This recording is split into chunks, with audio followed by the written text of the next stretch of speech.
dance. We do down Johannesburg way.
What's up, everybody? Welcome back. It's me, Doc Holiday, joined with Seriosity this time, dude. How was your break, man? You get some munchies? Pretty good. Pretty good. I ate something, took a little nap, and I'm back. Energized. Got 4 more best of 3s to go to round out the qualifiers into the next stage of the tournament. Hell yeah, man. Elimination bracket. Did you get to see any of the games that we were casted? Yeah, I saw kogeT games against Bonyth. How? That's exactly what I wanted to know. How? I mean, Bonyth always manages to win unwinnable games, and kogeT played really well. Unfortunately, just not enough. And then Dandy against XPX. I know Ziggy was excited to cast that. He actually swapped out just so he could cast that TVT, and I'm like, I'm all for it. Wait, really?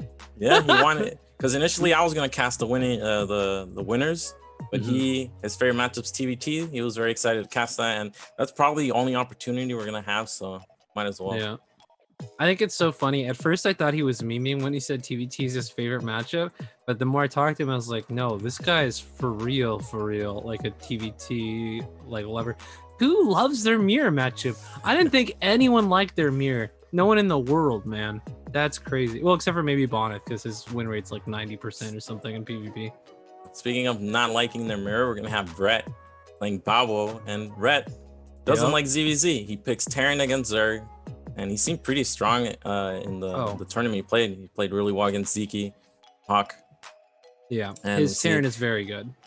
Dandy just edging out XPX 2-1. XPX is gonna wait for the winner of this match, Babo against Rhett. And Rhett, I mean, first time I see his Zerg look really good. Now I'm gonna see his Terran. Let's see how it is in this. I think it's so funny. Most Zerg players that off race that usually are going for Protoss though. So I feel like Terran is a little bit of an unconventional choice as far as races to pick for off, a mirror or an off race to avoid the mirrors. It's a very difficult race, but Rhett makes it look good, man. So I'm very excited. Here we have Babo from Chile, very strong Zerg player. We did see him go up against blanking out now. What was it? What did Babo just play in this group? XPX, right?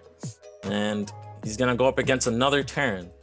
So let's see what he can do. ZVT, Rhett, TVZ. I mean, TVZ, I guess it's like this matchup is the first matchup when you're introduced to the game, like you're playing the campaign, so it's a classic matchup, very exciting, and I'm looking forward to it. Alrighty, we're guys, gonna go into that random map draw, and let's see what map 1 is gonna be.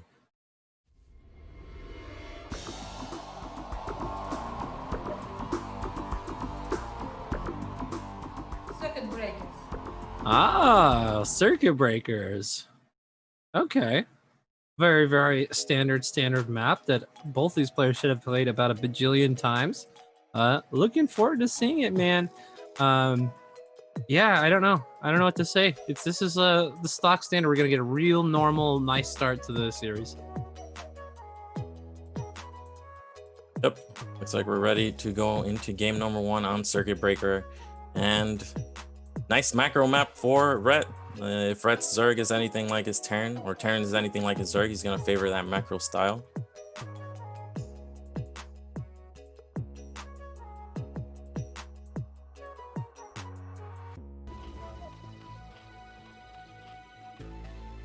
And here we are. We have Babo spawning in the bottom left corner as the brown Zerg. And in the top left-hand corner, spawning as the purple Terran, we've got Rhett. Repping the Ash Clan tag, no less. We have vertical spawn CB, so Zerg is going to get that scouting overlord right over there really quickly. And this is going to be good for 2-hatch Muta. Like, Babo's going to put on, or be able to put on, a ton of pressure. The air distance between these two naturals is very small. That is true. I'm just curious. I have no idea how Rhett plays TVZ. This is the first time watching it. So he plays it a lot like he plays his all the other Zerg matchups. He's just really brainy. He plays everything from like a technical standpoint. So he's gonna be aggressive where it's prudent to be aggressive, but he's not gonna be overly crazy with anything. and he doesn't play. It doesn't seem like he likes to take any real huge risks, and just really leans hard into his mechanics. But yeah, so as far as these spawns go, it's going to be, as you said, really nice for Mutalisk because they can just fly over that dead space in between the two bases and get to the natural expansion. But at least it isn't, I feel like cross spawn is obviously still very difficult for Terran to play as well, just due to there's so much more space that the bio has to go in order to get to the natural expansion when they put on pressure with that two racks academy.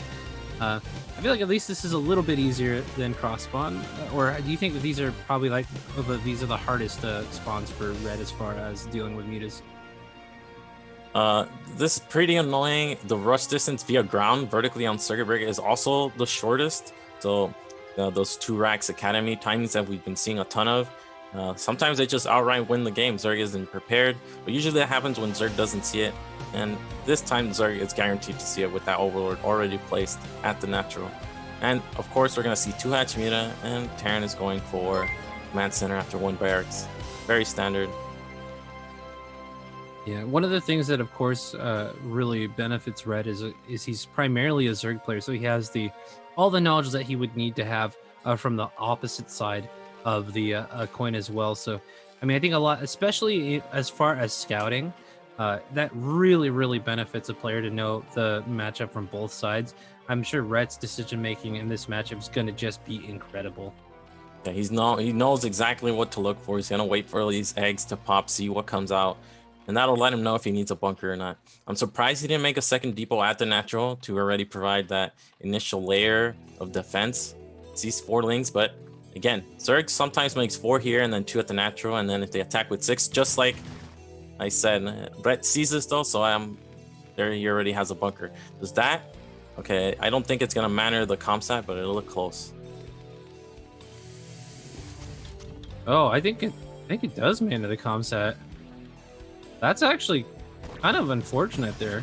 It's really nice to just be able to keep up that bunker for forever.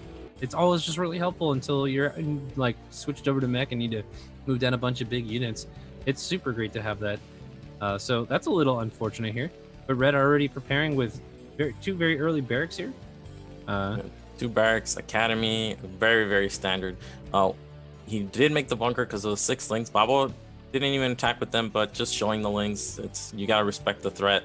He's keeping some back in case there's another SCV scout. And there's the bunker at the front to provide some kind of walling. This will be useful against speedlings. Not the best wall. The naturals on Circuit Breaker aren't as easy to wall, but every little bit helps. Now, is Babo the type of player to make a big swell of Zerglings before the Mutalisk hit? I didn't actually... I guess I just didn't register if we had gas first or not. No, he just went standard pool, then gas. And this is actually a very late speed. Usually you get speed right after layer, but looks like he delayed his. And Brett, on the other hand, just getting 2 racks, and soon he's going to make those first 2 medics. And this timing is crucial. This timing of the first 2 medics is absolutely crucial. This is where Terran can actually go out on the map, and Zerg has to respect this. And then, so where is our... I don't think we saw... Did we see the engineering bay yet? I mean, we should be seeing the turrets coming up very soon here. Here we go. Okay. And Babo taking a hit in 3rd. And Babo is the type to go crazy Zerg in Zerg vs Terran. We don't see an evolution chamber. And this is actually a ton of Marines. Looks like his academy was slightly a little bit late. Nope, looks like he has 11. This is completely normal. He's adding a 3rd barracks. Is this going to be 3 racks tech, or is he going to go 4 racks? Babo, of course, seeing this at the front, he will react to a move out. He did have to kill that bunker, and here are the first 6 mutas in production. Now the turrets have to go up. Looks like he's got this timed out well. How do you feel about the 3rd placement here now? I mean, it's pretty good as far as, defending the 3rd, but then you don't have the ease of just moving down the ramp with your defilers later in the game to take your 4th here. Is this just a show of maybe a lack of confidence, or are we just trying to be sneaky? This is sneaky, and it doesn't matter if this is going to be for Crazy Zerg. Whoa, we already lost a muta. If this is going to be for Crazy Zerg, then you don't really need to worry about getting defilers to get that 4th base. Yeah, because you're just going big old ultras after that. And babo is gonna go into Spire. Now he did something similar to this on Sylphid, but his transition to ultras was really late. He just lacked those upgrades on the Ultralisk. All right, we do have an investment in +1 weapons here. So an indication that we're going to be sticking really hard on the Mutalisk, trying to do a good amount of damage with them for a little while. Crazy Zerg still certainly on the table, especially now with the upgrade going. Is this something he does very often? Yeah, I've only seen a few games from babo, but this looks very similar to almost what of his games go like against Bile. All right, finally moving out here. babo has to be careful. If he engages these turrets and harasses the Nat while Terran is out on the map, he's going to need a ridiculous number of Sunkens back at his base. You either have to keep Terran occupied, or you have to counter with your mutas while preparing for a Terran's attack. And we see 2 scans go off, and Rhett doesn't see that third, so he's already wondering what's going on here. Where is it? Alrighty, well, babo doing a good job playing around the bridges here at the natural expansion, using the fact that they kind of naturally funnel the Marines away from each other, making it a little bit easier to harass them and getting a large number of Marine kills. This is so far been pretty excellent here. He did lose some mutas there, but that was a nice trade for him. He got a medic as well. Like a miss volley there. I think he's gonna clean this up with these links he has on the side. There we go. Like Marine reinforcements arrive. Oh man, we used the scan right there to kind of reveal the Mutalisk before they go in for the attack, allowing the Marines to do a little bit more damage there.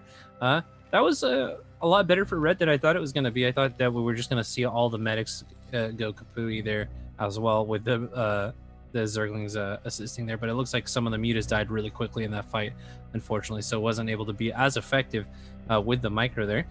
Do we have? Are we progressing towards Queen right away, or did we see a Hydra yet? Oh my gosh, what a sick scout! Yeah, babo sees it. It's going over for that SCV, but he has to be careful. He needs. Oh, these medics have been separated from the bio.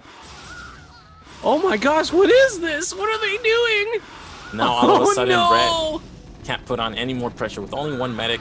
No medics now. These Marines are very exposed here. He has to retreat and go back home. That was a power move. Brett was like, I don't even need any medics. Oh man, that's so ridiculous. That is a huge blow to the momentum for Red in this mid-game heading onto the late game. Now babo is going to feel super confident in droning super hard. He doesn't need to invest in a ton of defenses. He can go for pretty much anything he wants at this point for a little while. Yeah, both players with +1 attack. And there's the Queen's Nest hidden at the third. Less likely to be scouted. Yeah, and I feel like this is going to work out very well. We obviously don't see any signs of a Hydralist den here. Not going to even be going for those lurkers. Going to be going straight into Hive Tech, and this is going to, I think, work out pretty well because, again, there's not that much to worry about here until the vessels come out with the irradiates, and even then, he's done a fantastic job dealing with the biomass. So it's going to take quite a long time for Red to have a large enough army to move out onto the map while still being able to defend his bases back at home. Something to be said, babo is quite behind on tech. Like, he only has +1 mutas. He's gonna go high, and he used this to go Guardians in his game against XPX, and that didn't work out too well because Terran already has starports and they could just mix in those vessels. babo has to get something done here. Like, his transition into ultras is not gonna happen quickly enough, so these mutas have to get some damage done before the vessels are out.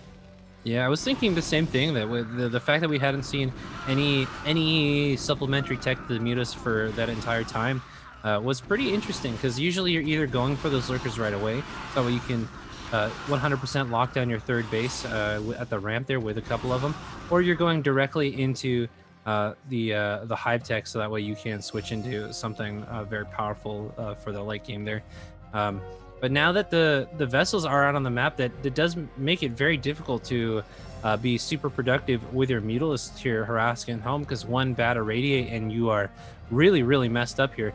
And especially since babo has been, taking a decent amount of damage on these mutas, irradiate could be potentially very fatal since they're already going to be chipped down pretty low. Here's a big one. Oh, that's a bad irradiate. Ooh, and the split comes out just in time to save a couple of these Mutalisks, but that is a lot of damage, and so all of a sudden we have a group of mutas that are going to be a lot less useful and have to run away as soon as the bio shows up. But man, no turrets over here is making this pretty rough. Oh my gosh. This one is going to be a much better split, though. And again, we have a lot of mutas, but there's a great Aspire. But against 2 Starport, there's going to be enough Irradiate here, I think, to deal with all the Guardians. And the mutas just lose effectiveness once Terran has enough Irradiate. Yeah. The chip damage over time is just too much. You can produce, you know, if it gets out of control, you can produce wraiths to deal with it. And of course, Irradiate is going to be an excellent tool for just dealing with the initial pop of those Guardians there. Oh my gosh, these are brutal. Oh man, this one's really bad. This is where you need your mouse precision to be on point. And here we go. He's moving out. And what exactly does babo have to stop this? He's going to have very bruised up mutas. He's going to have to add a ton of Sunkens. Yeah, I mean, you're going to have to add a ton. I don't even know if like 6 is going to be enough. You're going to need like 8 there because there's, look at the huge, massive bio coming across the map here. And we do have the mutas able to assist with that, but we have another brutal Irradiate. It's going to be literally just bio versus Sunkens. Oh my gosh, and here's another one. This is going to kill like half the Mutalists. Oh my lord, they are so low. And now it's just Stim Bio versus Sunkens and just some very, very messed up Mutalists. One last Mutalist in the air decides to chill out in the back here. But there goes the natural expansion. And man, Rhett just crushes through and kills him.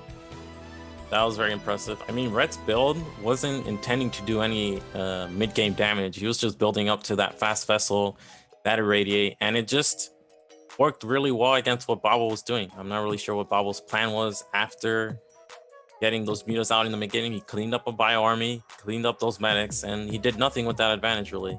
Yeah, it was super weird, especially after getting the 4 medics. You would have thought he would have just been like, instantly make a decision. It's time to go for some kind of hive tech, or at least get the lurkers out. But instead, it was really weird. We kind of lingered on mutatech with no actual decision making going on for quite a long time.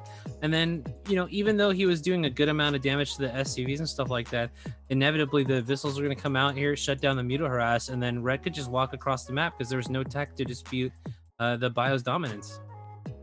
Yeah, that looked somewhat similar to his game against XPXE, where he went for a similar strategy. Just doesn't seem to be that great. Let's see if he mixes it up in the next set. He's going to get his map choice. I'm pretty sure we're going to see Sylphid. Every Zerg picks Sylphid on against Terran. Yeah, there are a number of very good spawns on Sylphid. Let's go ahead and check out what that map choice is.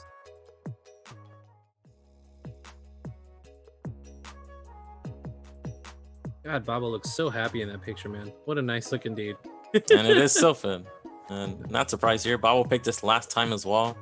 And just seems like Zergs are comfortable against Terran on this map.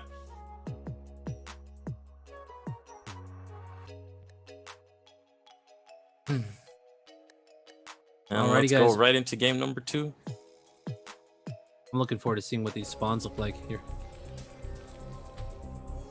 Okay, we have Ash Rhett in like the 7 o'clock spawn as the teal Terran. Alrighty, and in the bottom right hand corner around 5 o'clock here, we have the just kind of gross pea soup green Zerg. Babo. I guess lime green. Is it lime? It doesn't look lime. It looks so nasty on my screen. It looks like I got sick and that's the result. Oh man. Well, just the 6 Zerg then. Yeah. So this is I think probably best case scenario spawn wise for Rhett. Is that correct? Yeah, I mean the mutas, the best harassment opportunity is always at the natural, and the natural is going to be farther away from babo. And this natural, you can get some nice turret positions. You really want to place them below the minerals so they don't matter as well, and you have several mineral patches to do that at. Yeah. So I mean things, you know, of course spawns do play a pretty big role in how maps play out. Especially there's a couple of really bad ones here. I think 12 o'clock is like just horrible for Terran. So already starting out pretty nice for Red. I think babo's muta control is looking pretty nice here. If he can pull the same thing off with a better game plan for the late game, I think he's going to have a much better chance going into the late game here. Very curious to see if we're going to see that that hive come out a little bit sooner. I wonder if that was a mistake and he may have tried to place it and just never went down, because that was very strange. Yeah, okay. He's going 12 hatch. He's gonna get that drone scout out. Ash, Rhett, gonna go look for that overlord. You can see the minimap of the SCV. It actually just checks for that overlord. And if he doesn't see it coming, then he goes to the other spawn. And this is very common on some 3-player maps where you know the overlord scouting pattern. So he's gonna get that first scout guaranteed by doing that. Now, of course, when you do that, you are delaying your scout a few seconds, but yeah, I think it's worthwhile. Like, it pays out in the end. And here comes the drone. It's gonna see Ash, Rhett doing the same thing. No gas, just 1 barracks. Alrighty, well, I don't know. I really like that 2-hatch muta is like the thing, but I feel like it's almost, we've seen it to the exclusion of like literally every other build. If you had a build that you could pick other than 2-hatch muta, what would you want to see right now? Lurkers? Do you want to see lurkers? I think 2-hatch muta is fine. Usually it just leads into lurkers, but I would like to see crazy Zerg, like 2-hatch muta, and then Zerg just X-wing all over the map, keeping Terran busy and switching into upgraded carapace, lings, and then ultras. I think that would be pretty fun to see. I think crazy Zerg is one of the most impressive ways to play the game too, because it really is so dependent on your ability to delay Terran that much with your mutalist. Like, it's really just not possible to do if you don't have superior mutalist control, and it's really cool to watch. Honestly, you have to get a ton done. It just seems like such a hard strategy just to rely on as your mainstay as a Zerg, though. Normally, you really do have to put that Hydralisk down and get some lurkers. All right, we see babo this time didn't make that many lings. As a result, no bunker from Rhett. He still has that SCV alive. If you can delay this bunker for as long as possible, it's always beneficial.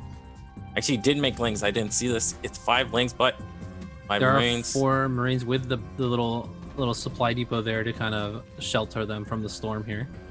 It's interesting how Marines versus Ling work. I think 2 Marines lose to 2 Lings. 1 Marine gets crushed by 1 Ling. But once the numbers start growing, then Marines start becoming more effective. Their range really plays a factor. Yeah, it's very similar to how like Hydras and Zealots work out. Like, a Zealot will absolutely crush like 2 Hydralisks by himself, but then you get a certain number of Hydras, all of a sudden the Zealots look completely pathetic as they get just evaporated before you even get on top of the army there. That is correct. And here we have the bunker now that the SCV has died. And this time it's not blocking that comp set. And babo just going for the same thing. 2-hatch muta.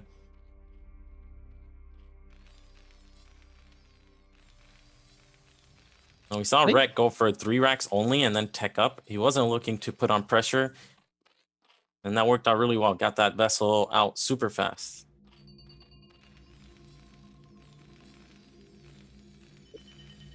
I think it's kind of interesting. Rhett coming back to the scene as a competitor after so long. He's really not familiar with any of the people in the scene as far as how they play. He hasn't had practice against them or practice with them very often. I wonder how much that lack of the meta really affects someone who's playing in like kind of like the top level foreigner tournament.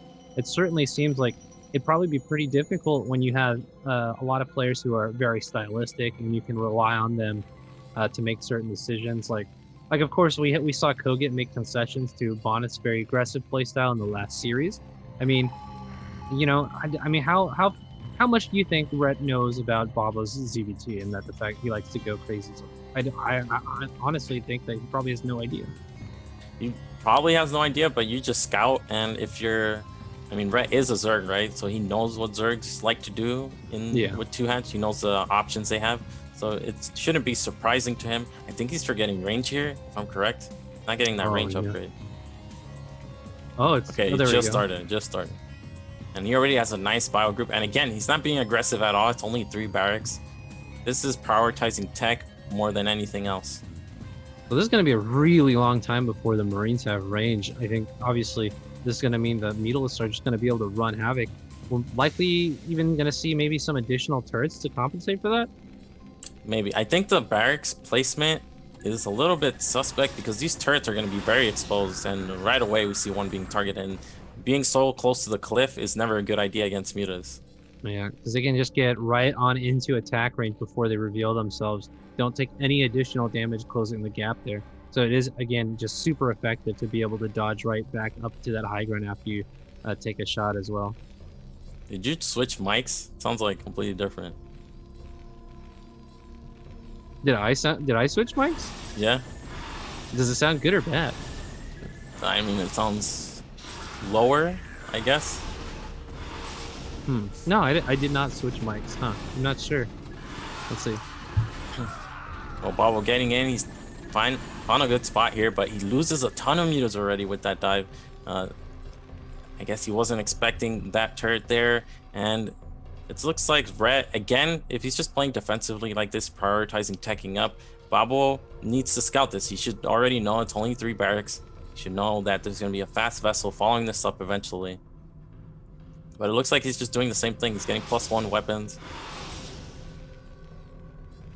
Alrighty, Red well, this time is actually moving out. This is something different. Yeah, this is a little spooky. I mean, the third is starting to get established here, but as you said, you know, when you go crazy Zerg, you don't really have too much in the way of defenses. The only real way to stop a big bio push is going to be with a ton of sunkens. And it doesn't look like babo has much of a clue that this is going on. I think our army is just now passing this overlord here in the middle. Hopefully there's some it looks like there's some sunkens going up here in the natural expansion. All right, 3 sunkens is not going to be enough. He's going to need to buy more time with these mutas. Start picking away at this bio group before he gets to the sunkens. Like, the less time room you have to micro your mutas, the worse it is for Zergs. Looks like he's going to find a decent engagement here. Decent angle to get on these Marines. We still have about a group left. Sunken's still alive, but I think just too many mutas now. But Terran is always going to trade efficiently if the mutas just stand like this, and babo loses a ton of mutalist. Like, there were like 5 Marines there and 3 mutas went down. Yeah, that's super rough. Even with the assistance of this sunken, it seemed kind of a funny decision to go do that, since you have high ground on both sides there, and obviously, you know, backing out when your mutas aren't firing is a really great way to deal with that. And Red is perfectly happy to lose this bio ball. It's not like this was his plan to win with a you know, big bio push right off of his 2 racks or anything like that. He's still teching up. He's heading right towards Vessel like he was intending to, and still has plenty of game left to play here. And that was very, very close to being a dead Zerg once again. Yeah, Red's purpose with like his movement was only so he could alleviate pressure from his base, so the mutas could leave. And he traded that bio group. It was maybe like 2 bio groups, but it forced Zerg into 3 sunkens, and Zerg also lost a ton of mutas there. Yeah, now babo is on 25 drones and has had to put a lot into his economy. So it's, I mean, do we see a Queen's Nest or anything like that? I did not see. I was too busy paying attention to what was going on the front. Looks like he is progressing quite a bit faster towards that hive tech than he did previous. So there is a plan in place. But again, the vessels are just going to be out in force on the field before he has much to do with any guardians or anything like that. Yeah, he finally scans the Queen's Nest. He scans that there's no hive yet, and babo has +1 mutas. This is looking very similar to last games. Maybe the mutas have accomplished a little bit more damage, but Red is in a similar position where he's gonna have enough irradiate to deal with these mutas. And what is babo gonna be able to do? Like, he's getting some nice harassing here, but Red's economy is fine. He has all these turrets, so his mutas gonna take some damage as they retreat as well. Ooh, and we're actually super low on the mutalist count here. Red might even just decide to go after seeing only 5 mutas left in the air. I mean, he's got a huge turret ring protecting all of his bases at this point. That wouldn't be a terrible way to put on additional pressure and potentially stop this from ever getting off the ground, this crazy Zerg though.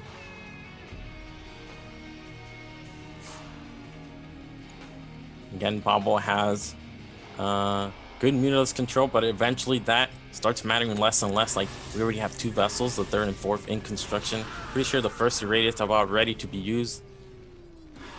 We're almost at 75 energy. He's hunting for that muta stack. Oh man, I'm so scared for babo, dude. Because you're right, this is looking like essentially a repeat of the same game now. I think we got the hide just like slightly sooner, but it really doesn't seem like we have much of a plan to deal with this move out. Look at this. Yeah, we're having to invest into like a bunch of sunkens once again here. And if we get the vessels across the map here, how are you going to defend this? The mutas are going to be essentially useless because you're going to be too busy splitting them to be able to help these sunkens at all. And once again, we have a giant bio army that could easily pop through and kill this natural expansion. Yeah, and this is actually looking identical to the game we saw. The attack is coming faster because Babo hasn't been delaying. Like we saw several irradiates go on these mutas before. Red attack, Red is just attacking right away now. Yeah, He's on top of first Sunkens, and these mutas are gonna have a tough time engaging. Irradiate on them, they die quickly. The Sunkens are going down, but looks like the mutas with the Sunken support this time are able to clean up that bio. But again, 4 vessels still alive. We're gonna see more irradiate soon. One difference is we are actually gonna get enough time to see that Greater Spire, and clutch saves Oh there my from gosh! Look at that. That was so sick. We've had that group of naked Marines coming out here just stibbing out to make sure that we save every one of these very, very expensive vessels here. And I mean, what's the plan? I mean, do we have Greater Spire? It looks like we have Greater Spire on the way, right? I mean, but like we have saved all the vessels, man. I mean, this is not going to do very much at all, I don't think. We have a bunch of irradiates going on.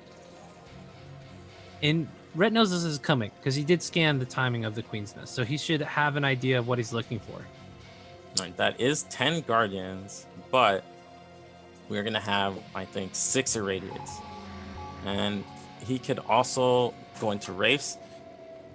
Babo did make some skirts to protect the vessels, and looks like Red is actually gonna move out, so maybe there's an opportunity to get some damage on here. But Red can kill either of these spaces now, and it's like, I mean, I guess this is introducing some variance into the game. Maybe Red actually retreats with his vessels and just leaves the bio to clean things up. That's a pretty good play. Looks like that's exactly what he's doing here. He's got to watch out for these intercepting skirts. But look, he's stimming into the third. There's only 2 Sunkens here. Easily gonna kill this base. Alrighty. Babo is essentially, this is his last gasp here. Wow.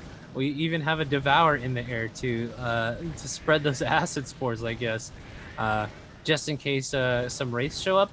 But the thing is, Devour really doesn't kill anything unless... oh, this is kind of cute. We're going for the Eraser play instead to try and conserve the irradiate energy. I don't know if this is the way. I would have rather seen maybe just some directly targeted onto these, Guardians, because... He underestimated the amount of anti-air Babo had. Because if there's no skirts, then the Eraser is actually going to kill more. But look, already cloaked Wraiths. And yeah, Red was well prepared for this. Not caught by this at all. We've lost a lot of buildings, but really no irreplaceable infrastructure whatsoever. And in the meantime, Babo no longer has a third. He's trying to sneak one here at the top of the map here. Red, in the meantime, has placed his own third already. And he's looking to be in a very fearsome position. We have, again, cloaked wraiths are going to be an excellent counter to any of the greater Spire tech that could potentially pose a problem going into this late game. And it doesn't sound like we have anything other than Spire tech. It doesn't look like we have any Ultros tech. We're continuing to produce Mutalisks. So, I mean, you could get something done here, but we don't even have an overloaded position to allow them to fight these wraiths. We have a couple of Guardians, but looks like the vessel count has gone down, but still enough here production-wise for Red. And Red is actually on 3 base. He killed Babo's third. The Spire group that's on the map is actually heading towards Babo's Nat. And that's just Sunkens, like so many Sunkens. Yeah. And in the meantime, Red is up 20 workers. I mean, we're down to 19 because how many Sunkens have we seen this game? I'd say 9 at the natural and 2 at the third. So, I mean, that is a huge amount of drones to be throwing away when you're not really making them to begin with. Oh my gosh, and Red knows about the third. Yeah, not even gonna go for the Nat. Like, he saw Sunkens, realized, okay, he's gonna hide a third. That's the only way he gets back into this game. And the thing about Silpha, there's not too many places you can hide that third. Because Zerg is always gonna want a gas space, and it's gonna be a high ground, so that really limits their options. Alrighty, man. Now that we're almost triple the supply of our opponent here, I feel like it's pretty much an inevitability. I mean, does Babo find a way like to do enough damage to get into this? I think even if you lose an entire mineral line, it doesn't make up for the differential here. Yeah, but this is the last game of the tournament for Babo, so he's just fighting it out. Yeah, I think you have to, right? I mean, we have seen some incredibly miraculous comebacks in a lot of the games here in the RCG so far. You can never blame a player who's trying to stay competitive, trying to stay in the game as long as possible. But I mean, if I'm trying to think of a way to get in here, I mean, you could kill an entire base at this point with the Mutalisk, and it still wouldn't be enough. These Guardians already have an answer here on the field. If we had maybe, you know, an Overlord or something, like these attacks maybe doing a little bit more. Here it comes though, finally a speed Overlord. But now that the Guardians are gone, a lot of the wind is taken out of this attack here. And with that, Rhett cleans it up, and he's up, or actually wins 2-0. He's gonna advance into the next round of the group, and he's gonna go up against XPX. And now this is a match we haven't seen, so all matches gonna get played in this group, and that's gonna be exciting. We saw Rhett take a game off Dandy, very convincing win, the one he did get, and he lost 2 very short games. So I'm pretty interesting to see how he fares up against XPX. Yeah, you know, from what I heard too, the losses were pretty unfortunate. So I'm sure that these are gonna be some very good games coming up. Yeah, we had an 8 racks beat 12 hatch, and then we had like the stem across with the bio group GG. Yeah, that's a classic one, man. That's a real sad way to lose. Alrighty, guys, but man, yeah, Rhett looking really strong, dude. I told you, man. He doesn't do anything crazy fancy though, right? It's just super solid Terran fundamental play there, and I really like just the way that he thinks about the game. Just talking to him about you know, about all the different matchups and the way he thinks about it, you can really tell he's one of those big brain players that really relies on just having good fundamental decision making and mechanics. Yeah, and after this group, well, actually, we're gonna go into the other elimination match, and it's gonna be between 2 very strong players. Surprising, one of them is gonna be eliminated so early. I mean, I know we say eliminated so early, but it's just like there's so many great players at this point, like up in that like upper echelon of like very highly competitive players. You know, there's only so many spots here at the top, and then, you know, eventually we just start getting rid of legend after legend until we're left with the final 2. So, I mean, I think it's gonna be really good games coming up here. Do we have a map ready yet? Okay, no worries. Well, we'll go ahead and get the map video up in a second. Dude, I have to say though, this is the first time that I've had the production completely handled by somebody else. Dude, how good does it feel not to have to control the observer and all the overlays and stuff like that? This is a great setup for being a caster, let me tell you. I call this hands-free casting, and this is ideal conditions. Yeah, it's truly painless. Like, I mean, I don't know if you noticed, but we're like Zero's catching like individual dragoons running into mines and stuff like that while big fights are going on at the same time. It's so much harder to do this without having a dedicated observer, and he's putting so much work into this, and none of you guys even get to hear his voice. So I hope you reach out to him on Twitter or something like that and thank him for all the work he's putting into this, because he's not getting to show his face on the stream, but he's certainly putting a ton of work, and he's doing it all by himself. We're rotating casters, but the observer's staying in for the entire time.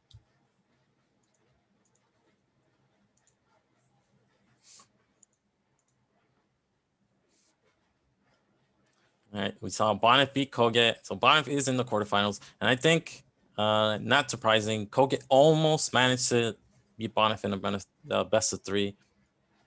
Yeah, Very all the close games match. are super close. And then the winner of this between Oya and Gornish will go up against kogeT. And this honestly could go either way. How do you see this going?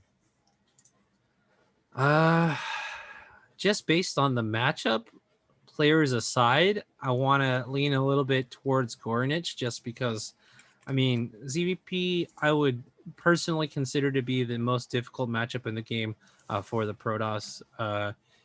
Just on a fundamental level, I think there's so much more room for small things getting you killed, and there's a lot of abusable time in the early game for a Zerg player to really make the difference. In a tournament setting that's really high pressure, I think, I don't know, I always, if it's close, I always want to call it for Zerg. I think looks like we're ready to go into the map, random map draw, and let's see what we're gonna get for map 1.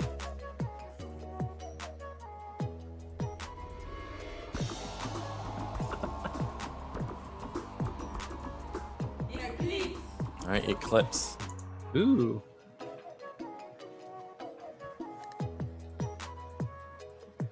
All right. Well, how do you feel about Eclipse for this matchup? I certainly think that this is a nice map for Oya map 1 because it is really quite easy to secure your third base and get into big macro Protoss style without having to worry too much about the fighting in the mid game here.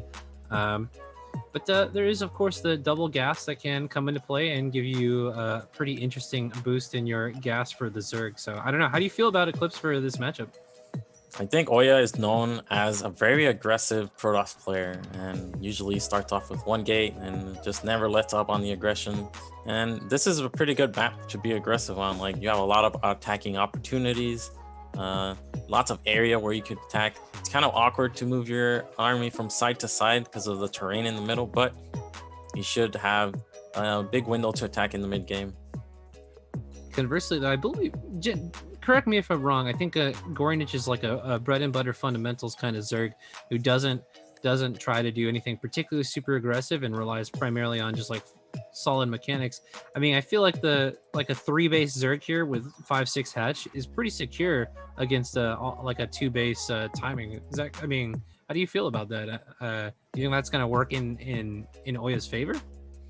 I mean, it depends on how the openings go, but yeah. I think we're ready to start. Let's see.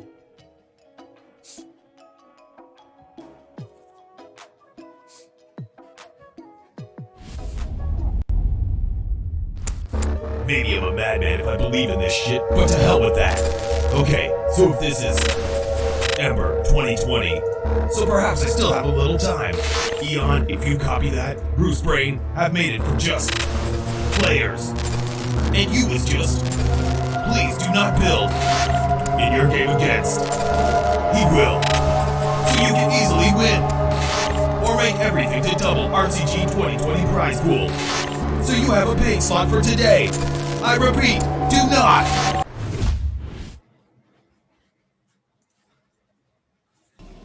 Alrighty, guys. Well, now that chat is sufficiently scared out of their wits in the top right-hand corner spawning as the orange Protoss, we have Oyaji. And in the bottom left corner, as the red Zerg, we have Gorinich. Like I said, Oya, very aggressive Protoss. Sometimes that works against him, but that's just his style. And I think PvZ is actually his best matchup. In BSL, for example, he took out Zeke, he took out True Touch, just had a very strong showing there.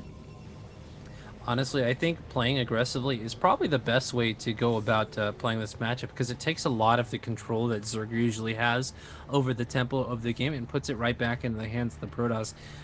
When we're talking aggressive builders, what are we expecting? Are we talking something like a Citadel first into a 4-gate speed zealot? Or are we talking, you know, even something earlier than that with like potential for like double gates and all that? Then we're going to see one gateway expand, and then from there, he'll scout what Zerg is doing, if Zerg is going to go 3-hatch lair or 5-hatch delayed lair. And I've seen him do all kinds of openings. So speed line, I've seen him open Dragoons, and it looks like we have an overpull from Gorinich. And like you said, Gorinich, I'm not sure if it's that he's a defensive player, but every time I see him play, he ends up behind and he's forced into a defensive situation where he really shines, be that against Terran or Zerg. And he seems to really play well from a deficit, just like eking wins out, like finding value here and there. How do you feel about the up and coming trend of people going Dark Templar or going Starportless Protoss in the mid game here for like a pretty standard way of playing? It's fine if you scout Zerg not going 3-hatch lair. If they're going 3-hatch lair, then okay, it looks like he's trying to hide the drone, but not gonna work against Oya. He knows the hatchery timing. Dude, that drone, I didn't think that was gonna work out. He was right on the border of the vision there, but yeah, Oya not falling for it, man. I try that like really often on ladder because dude, getting your pylon or getting your hatchery pylon blocked is so annoying. We even have the pylon at the 3rd already. Oh my gosh, this is super annoying, especially when you're going up against gate first. You're not gonna have all of the larvae that you really want to have to deal with all the zealots. So this zealot could be very, very impactful. Right, so he's gonna cancel this, yep, and he's gonna have that 1 in the 3rd, and that's gonna be even more annoying. But if kogeT is gonna go for some kind of 5-hatch play, you can just misplace your 3rd hatch and then the 4th hatch place it correctly. So it's not the biggest deal in the world, but it's annoying. Like, I can already tell kogeT is tilted here, and this is bothersome from Protoss, and this is the kind of stuff you expect from Oya.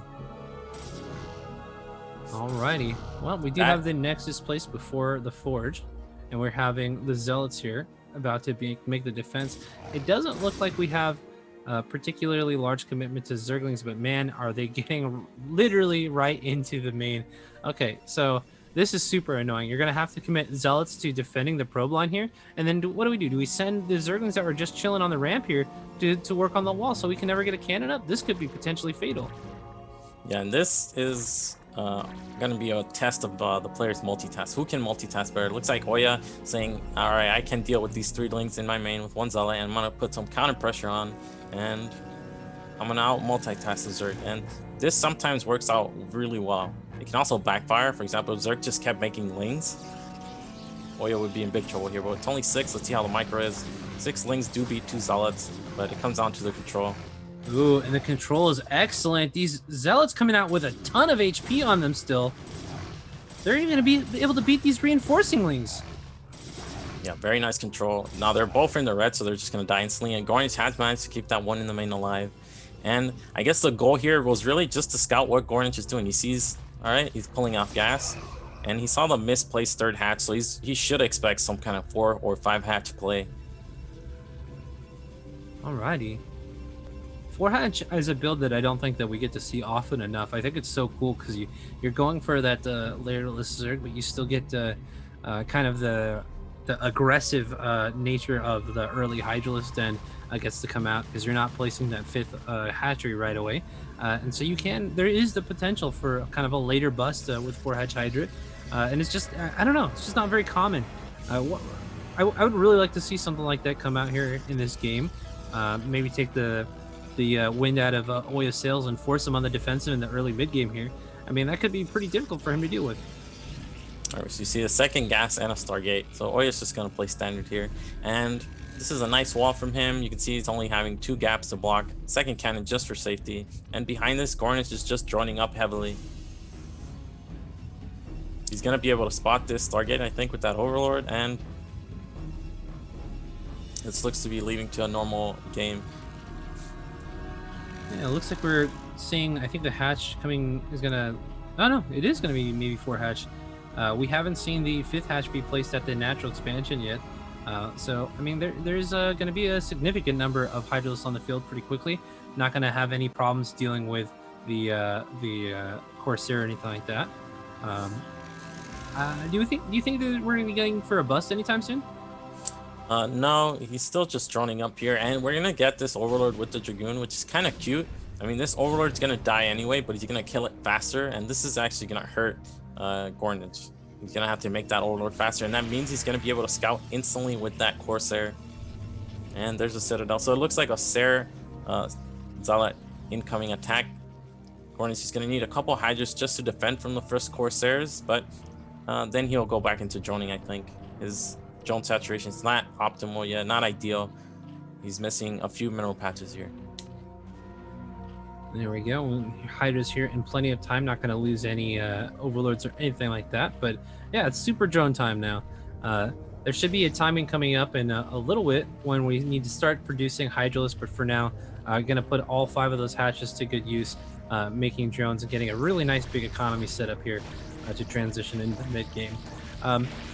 I don't know very much about kogeT's playstyle. Is he the type of player to go for Lurker or for just Hydra Man? Or are we looking at like a Hydra Muta for dealing with a High Templar? I think he's just going to go open Hydra, and then based on what I've seen him do, he's going to go Lurker. It's not Hydra Man. It's not Hydra Muta. And here we have the first move out. And now look at kogeT. He's been supply blocked. He's lost 3 overlords here. So this timing is actually very threatening. Look how much floating larva kogeT has. He's had to remake overlords. And it's only 5 zealots and 1 dragoon. But this is actually very, very threatening here. Yeah. This is so nice too, because even though we lost the Corsair, there's no real need to preserve the Corsair numbers, as we know that there's not going to be supply for quite a long time here. So just forcing the supply block means that we're not going to have troops on time, and this is pretty great. Already doing a good amount of damage to the economy here. Got a good number of drones, and then also continuing to force them to stop mining here. Looks like we finally have enough units to make this a successful defense. But man, that is a lot of drones that we just lost. Only have 3 mining there at the natural expansion all of a sudden. Yeah, that was a sick drone drill to give him some extra defense there, but the economic damage he suffered this game is ridiculous. Yeah. Those overlords, the fact that he was supply blocked, like being supply blocked as Zerg is such a big hit on your economy when you have 5 hatcheries and you can be pumping drones. Like he wants to build up that Hydra number to defend from the attacks, but he's still not completely saturated. So Dude, it was so crazy. At the end of that attack, he was down to 19 drones, and now, Oyaji was at literally double the workers at that point, and so now everything's going to be super delayed. Of course, I'm sure everyone in the chat knows Zerg functions kind of more on an exponential basis than the other 2 races, as they're able to just dump all their larvae into drones right away. And having any kind of economic delay, especially one as significant as this, is so painful.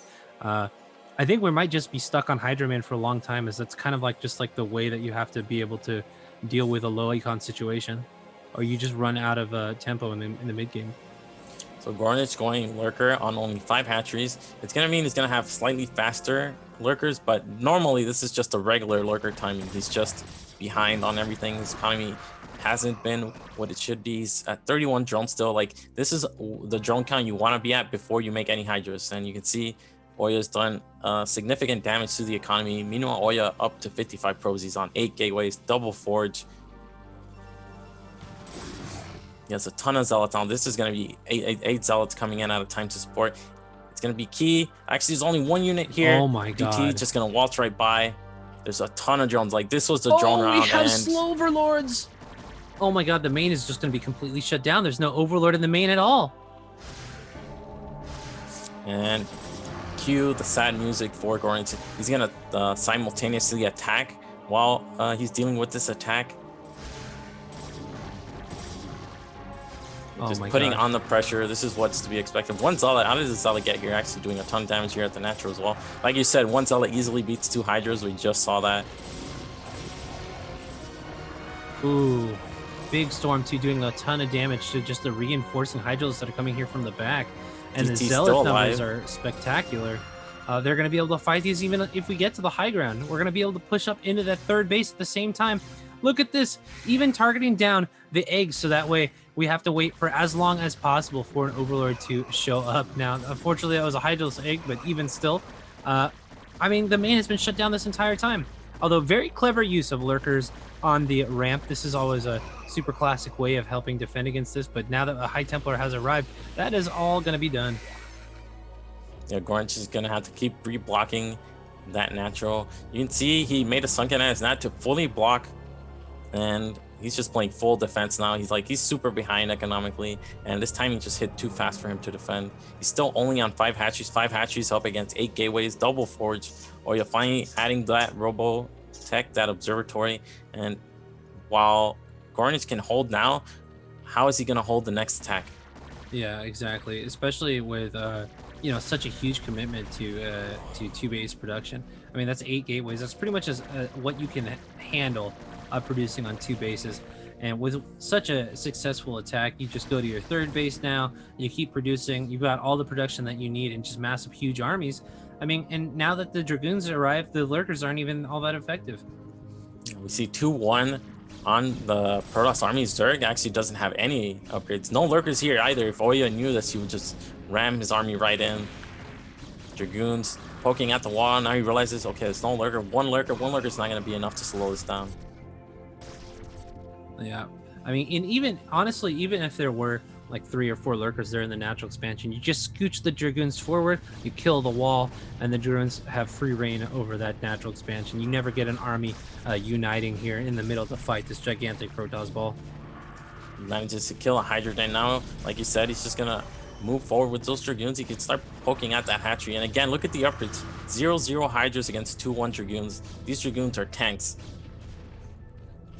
not ideal. That is for sure. And this is going to be, I mean, just a slaughter here at the natural expansion. Just a moment. Look at how much Zerg is there at the third base. It's like the entire army is almost stuck over there, but unfortunately that's not the base that is currently under siege. And we have a cute little move out of Hydralisk, but even losing the third base is not going to be enough for Gornich to bring this back. He really needs to like kill the natural, and it looks like that is going to be GG.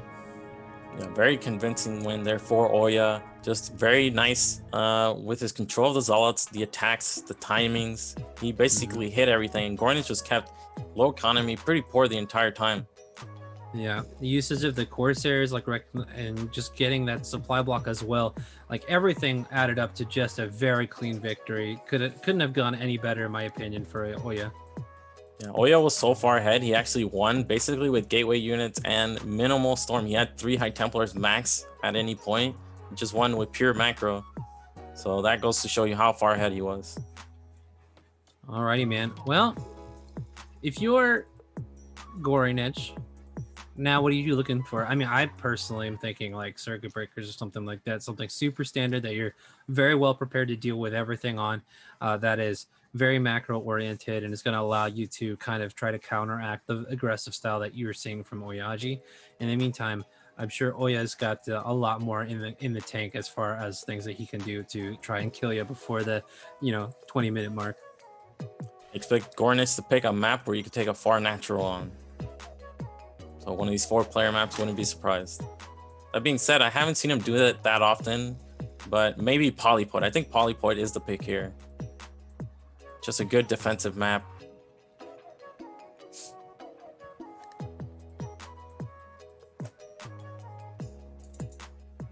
Alrighty, guys, just an FYI, do remember that we are still continuing to fundraise for this prize pool, guys. We really have to hit that 15,000 mark if we want to see RCG continue into the future. It looks like we are currently at $12,275. There's been some ridiculous donations put in. Some people donating up to $750. kogeT himself put in $500. CRVT as well, another $500. Lots of really massive donations there. And if we can just get to that $1,500 mark, we're going to see RCG continue into next year. So I am looking so forward to continuing to cast this stuff for you guys. If you can do all kinds of things. You can, I believe, is there a coupon code for that one? Okay, all the coupon codes are used up, but guys, every little bit helps. And of course, again, you're fundraising a prize pool for the best players in the foreign scene. So even if we don't make that $1,500, you're still donating to the guys who are putting on these sick games. So if you can, please dig into your pockets. We'd really appreciate that. Yeah, so that is the spiel, boys. But we're gonna go ahead and check out the next map in just a second here. Oya up 1 game in the series so far, and it's gonna be Polypoid. Man, you called it. What in the world? I think I'm 4 for 4 today on map picks, or 4 for 5. So This is just a very good defensive map for Zerg. So I'm not surprised Gornich picked this map. You don't even have to take far natural here to play defensively. So let's go right into this game number 2. I expect a very long match here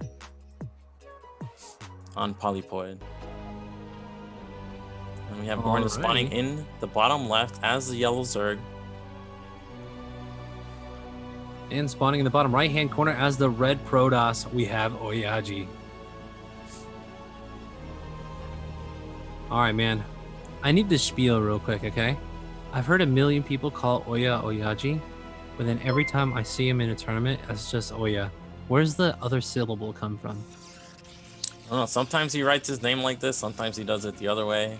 We need some consistency here. I don't get it. Well, Oyaji, someone in the chat says. What does it mean? Does it mean something? I need to know. I need the info, guys, because this has been one of the primary vexations that I've been focused on for the last year, of course. Gornich? What is Gornich? It's like a dragon, a Russian dragon. Yeah, right? yeah. It's a legendary dragon, yeah, in the folklore.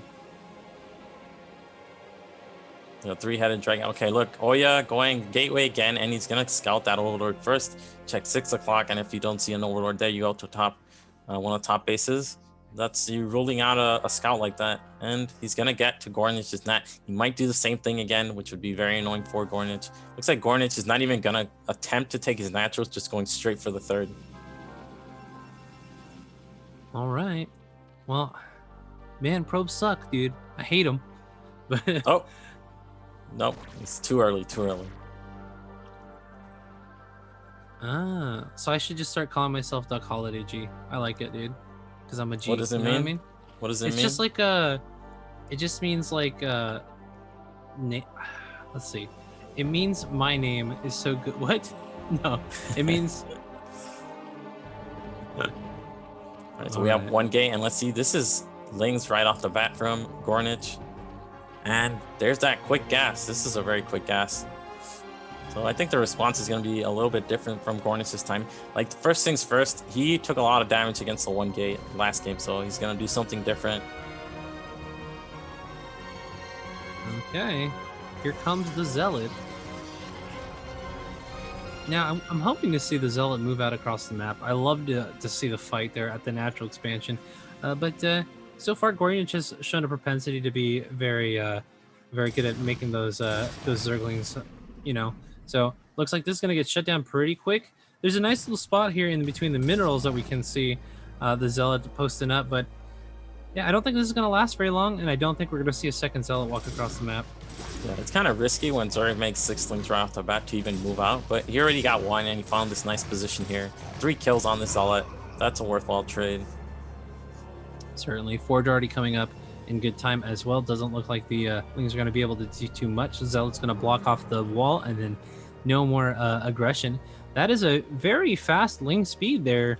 What is that about?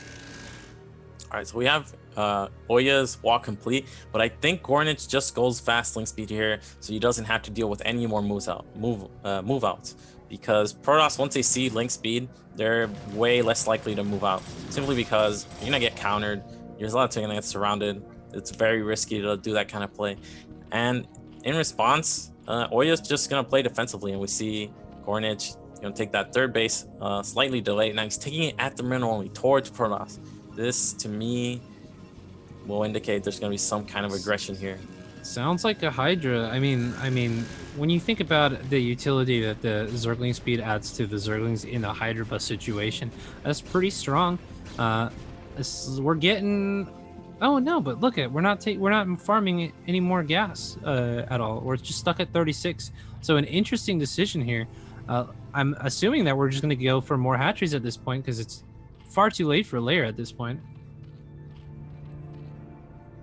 Oh my gosh, this is crazy. He's making those Zerglings. We have 10, not enough to combat 4 Zealots, but we have more in production. And he's gonna see this third, and this third is just awkward to defend. Like, the 9 o'clock is much easier, much farther away. The ramp is much smaller, and I guess Gornich wants to take this because it's that much closer, but he's already struggling to defend it because it's so close to Protoss. Look how fast Protoss got here. Oh, yeah, forgot about his Zealots there for a second. He loses one, and now I think Gornich is going to be able to defend this, but this was a ton of damage to the economy indirectly by forcing all these Lings. Yeah, and it's interesting too because I guess the whole intention was to stop too much additional Zealot harassment, and I'm sure that we're going to close this wall before the Zerglings arrive, right? Right? Okay, No, he's plugging it, but it's only one cannon. Like, the Lings can target that probe. Yeah, that is a good point, actually. Even a single cannon can just be kind of ignored. You can just make Zerglings and then kill the gateway with enough surface area here. I don't know if that's what we're going to go for, but we still have not seen any movement off of that gas number. Oh, there we go. It literally just starts ticking up now. And let's see. Are we going to see a Hydra Den? No? Looks like we're getting to layer numbers now. If something happened to that Overlord, I guess it took cannon fire. It's now Gornich sending another one, and he's going to see these fast gateways and the fast Citadel, and no Stargate. So Oya is going to follow us up with a fast speed lot timing, and I think it's going to work. Again, Gornich's economy is not great. He went 2 hatch gas, got speed, and now he's transitioning into more hatcheries. So his economy is kind of in a rough spot here. Yeah, we're on a 5 hatch, but we really don't have the drone count that we want right now. We've got so much supply into Zerglings right now. That's like 6-7 drones maybe that could have been on a mineral line farming up right now. But you know, look at this third, man. The wall seems pretty solid, all things considered. Maybe if we invest enough into Sunkens and try to go for a lower unit type of defense here, we survive at least the initial push. And oh yeah, once again with the very annoying Dragoon here going to supply block. Oh, going just barely gets out of range. Dragoons without range, man. They're actually just completely pathetic units when you think about it. Like, think about how bad they are really without any of their upgrades. They're just literally terrible. They lose to like every unit cost for cost. So we see Gorn's setting up for the attack, but he's getting Sunkens because he's gonna need them. You can't really rely on Hydras. The Hydras won't have the upgrades in time. Like, speed is already done, +1 is about to be done, and he's gonna have what, a handful of Hydras without their upgrades. It's not gonna be enough. The Sim City is very nice, and this is actually not that big of an investment into Zealots. It's only 3 gateways. He's already taking up into archives, and he's forcing a big reaction. He just bypasses that. Oh man, and the Sim City here at the third is not anywhere near as good. The Zealots can really get surface area inside of the natural. This looks like he's just gonna focus down the main hatch here, though. I mean, he could easily do that. There's not enough damage there, but Oya playing this patiently. I'm a little bit surprised. Usually he just goes all out, and he definitely had a window there to attack. Like, yeah. Gornich's response here is not ideal. Protoss skips their lair. I mean, their Stargate. You should really want to go lair and punish that with mutas. But to go Hydras, it's just like Protoss has complete control here. Zerg is going to be pinned in their base. They're wasting economy on Sunkens, and their upgrades are just going to be late with these Hydras. I mean, you know, honestly, Oya did poke into both the bases there. He saw the drone counts and the unit counts. I mean, with all the information that he got just from that move out, should know how behind Gornich is right now. I think he's just kind of really quite happy to just sit back now. I mean, just moving across the map, he's forcing his opponent to make tons of units when he wants to be droning up and getting a solid economy going. And he could just take a fourth or a third base if he wants to, and just wait for his upgrades to kick in and go for a really big mid-game timing attack, while Gornich is still just forced to try and catch up here. You could also go for a High Templar timing attack, which, oh, he's got to be careful. Nice counter here from Gornich. Whoa! Very nicely done. Dude, the High Templar at that third mineral only is so scary because, I mean, you don't have anything really preventing from the Templar getting up on top of the high ground there, and you can just get a huge blowout storm on that mineral line. Yeah, we see Oya pumping out a ton. This is very similar opening to what he did last time. Very low on the High Templars, but very high on the gateways, and already switching into Dragoons. He's going to get double forge for those upgrades, and looks like he's ready to attack here. He has to be careful. Zealot High Templar not the greatest at engaging Hydras when the Hydras have all this area to micro around them. I mean, we can say that, but man, there is so many Zealots. Oh my gosh, and this... Oh, wow. Very slippery Hydralist here. A lot of them getting out, but Zealots with legs, can run down Hydralist pretty easily if they want to chase that far. And here we go. He's just going to commit. This is about 2 control groups of Zealots, probably more. And there's just not enough Hydras here. The Sunkens are going to help out a little bit, but the Zealots getting right on top of those Hydras. They really want to avoid attacking the Sunkens and just kill the lower HP Hydras. You have 1 High Templar reinforcing. Gornich just barely staying out of range here. High Templar gets sniped by the 1 Sunken. That Sunken certainly did help, man. I would have to say that the Zealot control here has not been just the best or anything like that. They really clumped up here on the bottom portion of the Hydralisk, and unfortunately for that reason, they haven't been as effective as they could have been. You know, getting that nice spread surface area with all those melee units really contributes to them being effective. And this is actually very surprising that Gornich has been able to hold this well. Yeah, but this is one of those victories where you only prolong the game, I think. Gornich is economy. He's still only on 5 hatcheries. Like, you can compare this to a normal game where, okay, the reason is actually he's going into Muta Switch. Now, is this going to be enough in time? Because we're seeing a third being set up, and once Oya switches into Dragoons, the fact that there are mutas is not going to bother him at all. He has so much production with these 8 gateways. He has so much economy with 3 Nexus. Orange is doing a good job here buying time. He's going to want to buy a little bit more time here. The first muta's popping out. wants to target those High Templars right away. Oh, and they are out exposed. If we find them, oh man, they are. Wow, that's pretty unfortunate, man. The fate of the High Templars in this game so far have been, unfortunately, rather tragic, as they're just getting killed off before they have very much utility whatsoever. But again, you know, as not as well as that attack had kind of went, we're still just on 3 bases. Everything is going so good economically on the macro side of things for Oya. It's not a huge worry that we didn't just kill our opponent there. Things are still very, very nice for our Protoss player. Yeah, even had enough times to get some cannons in his middle line. It's only 6 mutas, just enough to give Bonyth some breathing room here. He is setting up a 6 hatch at the 4th base. It looks like he could get some harassment here. He has to be careful. High Templars are pretty close to this middle line here. Oh, that's a nice storm. These mutas are not likely to be effective anymore. And we are seeing the switch finally into Dragoons. Alrighty. And with Mutalisk being the only real tech here, and them getting pushed out of the air, we're going to be very dependent on our large Hydralisk number to defeat this. And man, there is just so many beefy zealots in this army. It is so spooky. I would not want to be fighting this many zealots without lurkers on the field or anything like that. Yeah, 2-1 on the upgrades as well. He's getting 3-2. Zerg only on 1 attack, 0 carapace upgrades. And again, very low High Templars, but when you have this much of an army advantage, I don't think it matters. Yeah, certainly not. I mean, generally speaking, the High Templar is there to help make up for the army deficit that Protoss is at. Usually, you really need that additional splash damage in order to be able to win the man fight in the middle of the map here. But, you know, at this point in time, there's a huge, overwhelming number of zealots on the field here, and the Metal is really not going to even cut down very much on the storm count. And here we go, Oya moving in with his entire army just before Lurker finishes. I don't know how he did it, like both times just attacking right before Lurkers. And even though these Zealots, like you can see the Zealots are actually bugging out on each other, not moving forward in unison. But it doesn't matter, like too many Zealots, enough storms, and some Dragoons to support. Yeah, it's a literal flood of Protoss coming in here to the 3rd and into the natural. Tons and tons of Sunkens set up here at the 3rd, but unfortunately that is not the angle that Oriyaji decided to take his attack at. And this proves to be essentially the absolute best way to have taken this fight. There goes the natural macro hatchery, and we are going to have Zealots in the main running around and denying mining time and getting kills on the drones. And while we may very narrowly end up cleaning this up potentially, it's going to be game over. Like, this is all the infrastructure gone.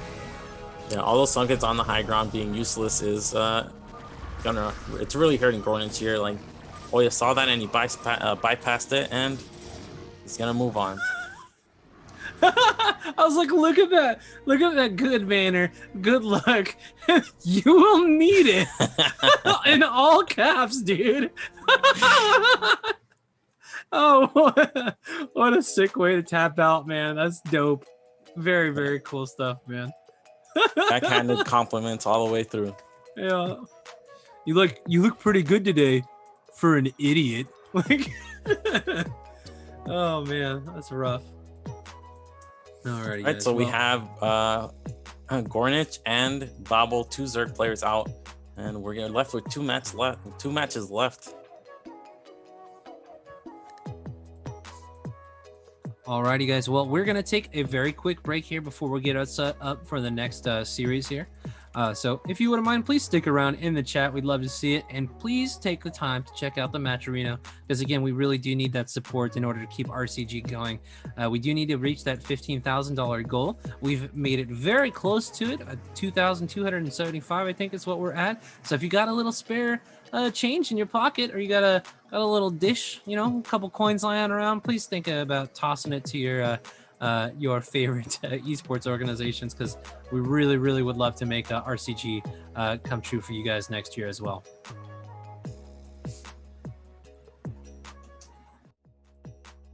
We do down in Johannesburg way.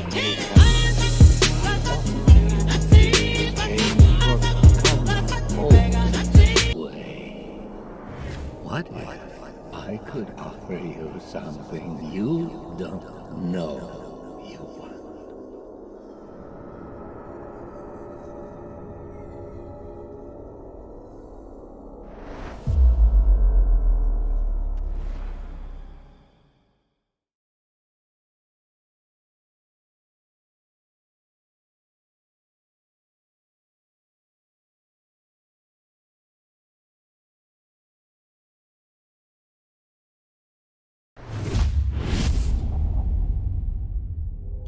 Connection's still very laggy, but he told us this one never lags. Are you sure?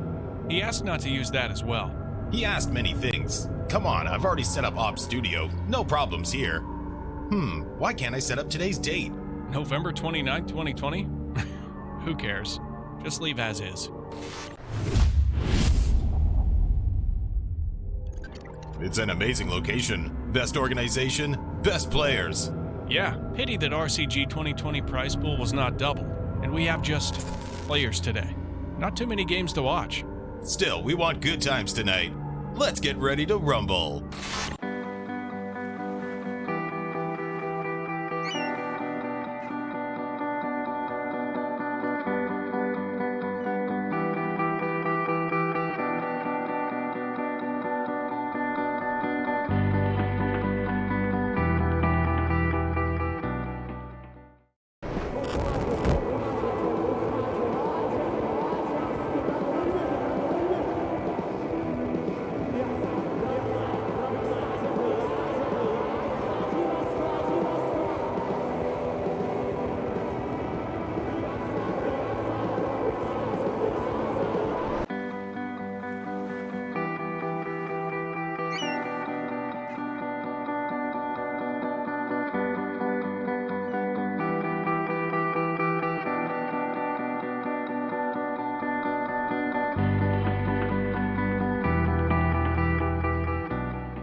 Maybe I'm a madman if I believe in this shit, but to hell with that. Okay, so if this is Ember 2020, so perhaps I still have a little time. Eon, if you copy that, Bruce Brain, I've made it for just players. And you was just, please do not build in your game against. He will. So you can easily win. Or make everything to double RCG 2020 prize pool. So you have a paid slot for today. I repeat, do not. Perhaps. What up, guys? Welcome back. I hear there's some fans of the song that we've been playing today. I think that that's great because I'm loving it too. I know you guys want more of it, but unfortunately, we actually have to have to get back to the Starcraft. Yeah, man, we are going to be heading on into, I believe it's the last series of the night, right? Or of we have two morning final matches left. One for each group. Right. Okay, guys. Well, what is the match that we're going to be seeing first here? It's going to be Ret against XPX's ZBT. Awesome. Ret going to be playing the other side of the matchup this time. I like SPX, man. I don't know about if I like him for the series, but I think he's a cool guy. My prediction, I think it's going to be Ret. I think his ZBT is excellent. I've been watching him play a lot of it lately.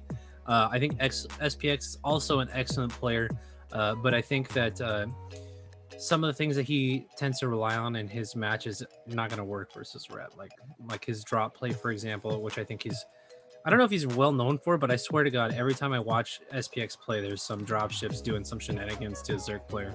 and I just think Red's gonna be prepared for it. Yeah, I'm not sure. I'm gonna go with Ret, but not too confident in that pick. Okay. Well, you know, we're gonna have to see which arrangement of red, blue, and white is gonna come out on top of this one. do you guys like your white in the middle, or do you like it on top? It's really gonna be the difference maker here. We'll have to see.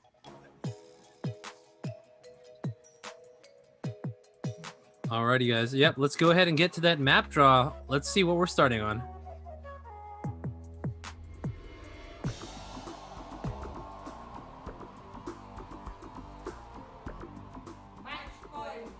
Match point. Ooh, Okay. that's a spicy map, number 1. Now, Yeah, it's gonna be Muta's- interesting for Ret, I think. This is I like not like mutas on all this map, dude. other maps. Yeah, mutas are strong in this map, very easy to harass the natural end. It's actually necessary to get mutas out to defend because the third gas is pretty hard to take on this map. So you need map control with the mutas. Alrighty, guys. Well, we're gonna head right on into the games. Here we go. All right, and spawning in the bottom left-hand corner, as what is this? Brown? Is this orange? This is orange. Orange Zerg. We have red. And in the top right, we have IRK XPX as the teal Terran. Last time we saw XPX on this map, he went, I want to say, forward racks, and then he encountered a 9-pool and he had to retreat. Now on this map, Zergs don't always go 12 hats. This is one of a few maps where we see 9-pool, no gas being utilized. But like I said, I don't know much about Red. Like, to me, he's a new player. I mean, I heard he played Starcraft 2 before, but I have no information. So all I know, he likes macro games, so I don't expect him to go 9-pool. Well, let's see. All I know is I hope that Red never sees you say that on this cast, because I'm sure he'd be very frustrated about you saying that about him. I think he thinks of himself as a Brood War player, not gonna lie. I mean, he certainly played excellently in StarCraft 2, was one of the #1 top foreigners when he was playing professionally. But yeah, dude loves Brood War, man. He is playing it like, I don't know, every day I see him in our Discord, just like slamming out games with you know, some of the other OG players. So very excited to see how he does. His Zerg is certainly beastly, and this is his main race, so I am sure that he is going to just play very, very well. I don't want to say dominate, but I think he's going to dominate. That's going to be my prediction, man. And secretly, I'm rooting for him a little bit, and I'm very biased because he's also really cool. Just as a person. This barracks placement from XPX is a little bit curious. I guess it's gonna go mech, so it doesn't really matter where you make the barracks. It's also like kind of hiding it out of sight from Zerg. And what is Rhett doing with that scout? So he went to top left, he's looking for proxies. That's interesting, actually. I'm curious to the idea that he's going to check for proxies to me is pretty interesting. Seems like kind of an overcautious move on a map that has such a, I don't know, it doesn't seem like it's a super proxy friendly map. In this matchup, not so much. I mean, Terrans can make a, I mean, usually when there's a proxy, it's going to be behind the mineral line at the third. But that's like super all in. We're going to see some. Okay, this is wild. We're going to see a floated factory from XPX. It's going to float out of his main, and the vultures are going to be out of sight, and they're probably going to arrive to Rhett's base, and he's not going to suspect anything. But I mean, he does have information here. He's going to see no expansion. He's already going to be suspicious. He's hiding everything. That's why he made the barracks all the way that far up. Like, everything's being hidden from Rhett here. The fact that Rhett didn't drone scout is really going to hurt him here. Rhett's going to be like, huh, I guess he didn't spawn in this location. And go check another corner of the map. Yeah, I mean, You gotta be like, what the hell is going on at this point, though? Because he hasn't seen anything. He knows that if he commits his Overlord any further, that it's gonna get shot down by the first Marine. So holy crap! Wow. Okay, this is gonna be so cool. We're seeing 2 Port Wraith on this. Oh man, and the first Vulture is going to. Oh my gosh, we have a sunken. He's so smart. All right, so I will drawing no floated factory, just completely hiding everything to give away as little information as possible. But it's impossible to hide the fact that you have no natural. So Red is well aware there's something going on. Now, is he gonna be preparing also for 2-part Wraith? Who knows? Oh man. Well, I mean, he's got the no delay essentially on his build, right? Because he went for the sunken right away when he realized that he has no idea what's going on the map. He should see this Vulture, and that's going to let him know at least there's a factory on the map, and he's going to also know that there's still no natural expansion. So what are the options at that point? I mean, I think it's pretty clear that it's probably Wraith. I mean, what's the other follow-up at that point? Because we should be seeing a CC still by 3 minutes 30, and it's way past that. Oh, there's the Wraith. Yeah, he's 2 Wraiths, so that's a dead giveaway. Let's see how Red responds. He's just making Overlords now. Now, he did get Burrow. I saw Burrow researching. It's about to complete right here. Oh, that's so cool. That's really smart because, you know, as long as we don't lose too much to the early race, we're fine. I almost, you know, honestly, the Overlords are really the main concern, I think. So Burrow's not going to help with that.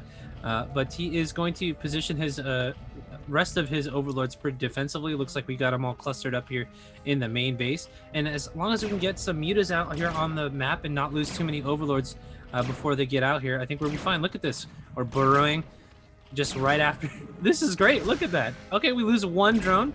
But so far, we've been able to preserve our drone count pretty well. And he's even continuing to mine with the ones that aren't being targeted down. Yeah, so we lost 2 drones here, but I mean, 2-part Wraiths needs to get a ton of damage done. And we didn't target any Overlords, well hidden here. Now these 2 mutas are going to get picked off for 3 more joining. And I think 3 against this is fine for the Zerg player. Yeah. The glaive bounces just do miracles against these Wraiths here. And as you can see, Red has really going to be able to deal with this pretty well. We have to get these Wraiths killed, of course, pretty quickly because Cloak is going to become a factor eventually, but we are going to be able to defend them pretty easily with Mutalisks. Ooh! There's a very oh my low gosh, HP. There it is. Gets that taken one out. Wraith, dude. XPX not able to repair these. But we do have 2 Wraiths coming in at a time. Like XPX actually never made the add-on, so he's very committed here. He has to get something done with these Wraiths. If the Mutalist number is allowed to grow, like Mutalist just outscale Wraiths. The splash, the fact that Wraiths only do half damage to mutas, all comes into play. Yeah, we are doing a ton of damage here though, as all of the mutas, initial mutas got cleaned up here. But look at that, we already have the Overlord speed and everything like that. So once, you know, if there was a possibility, and we know that it's not coming, but if there were for Cloak, Red would have been prepared. Now the Mutalist getting on top of, oh my gosh, look how low those 2 Wraiths are. This is just looking real tough. You're just man fighting the mutas here. And oh my gosh, but look at the reinforcements though. We're starting to get up to that point where the Wraiths are really going to be able to power down the reinforcing Mutalisks. Oh my gosh, I can't believe we are making this work. Even forcing now Spores in the natural expansion. Oh, this is really rough. Wait, these are... I guess Brett forgot he had an evolution chamber. He made another one there. Like, what if he had just had 1 Spore earlier? How easy would have this been to deflect? Hindsight 2020. I think he actually could have just defended with the mutas, but I mean, XPX has been microing really well. Yeah. Even still, though, the drone count isn't horrible yet.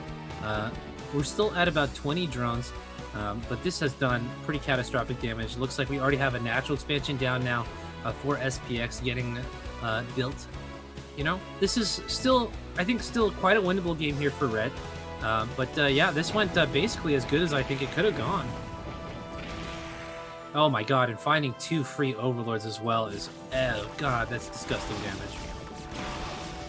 It's like 1 Wraith got rallied and taken out by the Spore, but XPX still has the window to harass with his Wraiths. Like, the spores aren't going to cover the entire mineral line effectively. Man, that was a power move. He was like, I'm so confident, dude. You can just have this one. That's on me, buddy. This one's on me. And here we go. Like, oh, looks like Red actually has a burrow drone that he forgot to unburrow. And he's just having a tough time. Like, there's just so many Wraiths compared to the mutas. Usually, mutas just win, but that's when the numbers are approaching 1-to-1. And I think for a lot of these fights, XPX has had like 50% more units, sometimes even double the amount. Yeah, and SPX's Wraith Micro has been just fantastic, keeping them super tight, having very, very precise, very, very quick back and forth here to try to bait the mutas into attacking range. He's done an excellent job at just being super, super cost effective. And this is a really tough position as to be in as Red, because even though he hasn't taken catastrophic drone damage or anything like that, his Terran opponent is starting to really catch up as far as, or not catch up, like really pull ahead rather economically. We have the natural expansion now. We're going to have 2 base saturation coming up here really quickly. The double starports aren't going to remain useless, as we are getting looks like vessel tech coming up here in a little bit as well. And having Mutalisk as your only anti-wraith technology vessel is pretty catastrophic for your ability to deal with that. Yeah, he's even adding turrets now. He's securing his position, and no add-ons on these starport. That's what's curious to me. Usually when you go 2 per Wraith, you're always going to get an add-on because you're going to want cloak. But XPX just said, nope, don't need cloak at all. I'll just keep making Wraiths. Yeah, why cloak from the mutas and, you know, make it so they can't shoot you when you could just kill all the mutas and then they can't shoot you? Pretty nice. I've really, honestly, I don't think I've ever seen that, but that is a very nice corner to cut. That is a ton of extra money and delays your Wraith production. So instead of going for that cloak, we just kind of out macro and beat them all in the air. So this is kind of when we're getting that point where mutas are going to be able to fight back against these Wraiths. And the mutas now coming in here looking to put some pressure on. But I don't think, I feel like we have enough Wraiths in the air, plus the turret's going to be a really easy way to not take any damage. Seeing the Academy being added, and then it's going to be a bio vessel follow-up to these Wraiths. The Wraiths are still going to provide value, and it's going to be tough for Rhett to hold. Like, what is Rhett going to do? I saw he had a Queen's Nest, so I guess he's going to follow up with Hive. No Mutalist upgrades, and I think Hive is a nice plan. Okay, Queens are interesting. Yeah, I mean, Ensnare is excellent air-to-air technology, and it also does wonders versus bio. I know we don't see it very often outside of maybe the occasional liquid drone game, but yeah, dude, ensnaring bio units makes them super, super weak. It's essentially undoes the effects of stim. So very, very good. And of course, it allows them to be microed against really easily as well with Mutalists.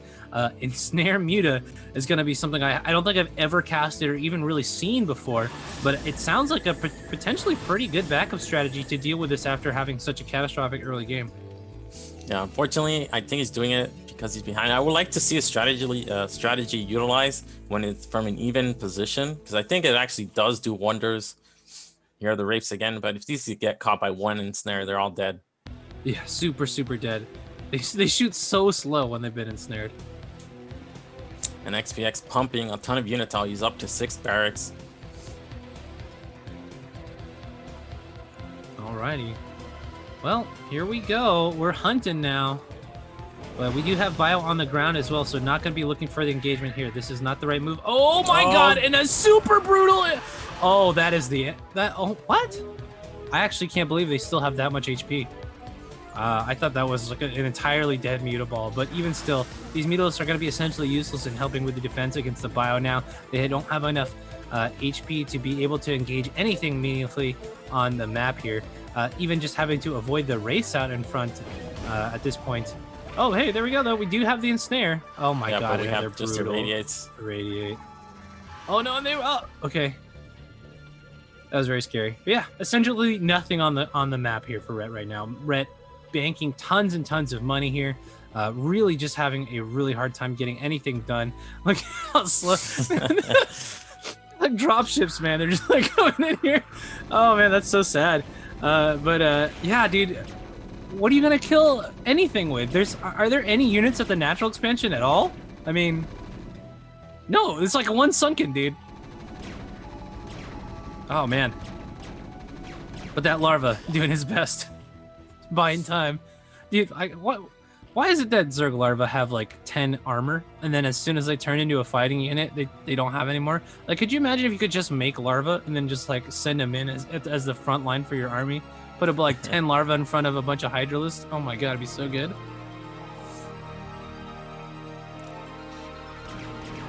Alrighty, well, here are the wraiths completely uncontested, just casually killing the Spire with nothing stopping them.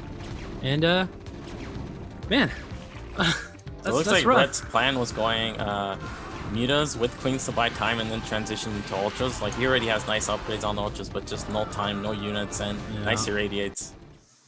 Wow, what an excellent game. I swear that I would never have thought that Wraith would have worked out without a follow-up for Cloak. Like, it looked so good initially, right?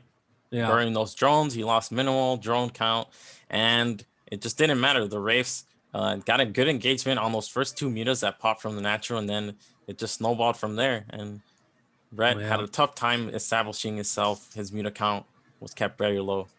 That's really quite a good point, actually. I hadn't even thought about it in a little while, because right when those mutas popped out, the Wraiths were already moving, shotting them, and that really just let the Wraith numbers spin out of control. There were also a couple of moments there where we had just like a 6 HP Wraith multiple times just being alive for like literally forever, and it just did not work out. It could not have worked out any better for SPX. Excellent play there.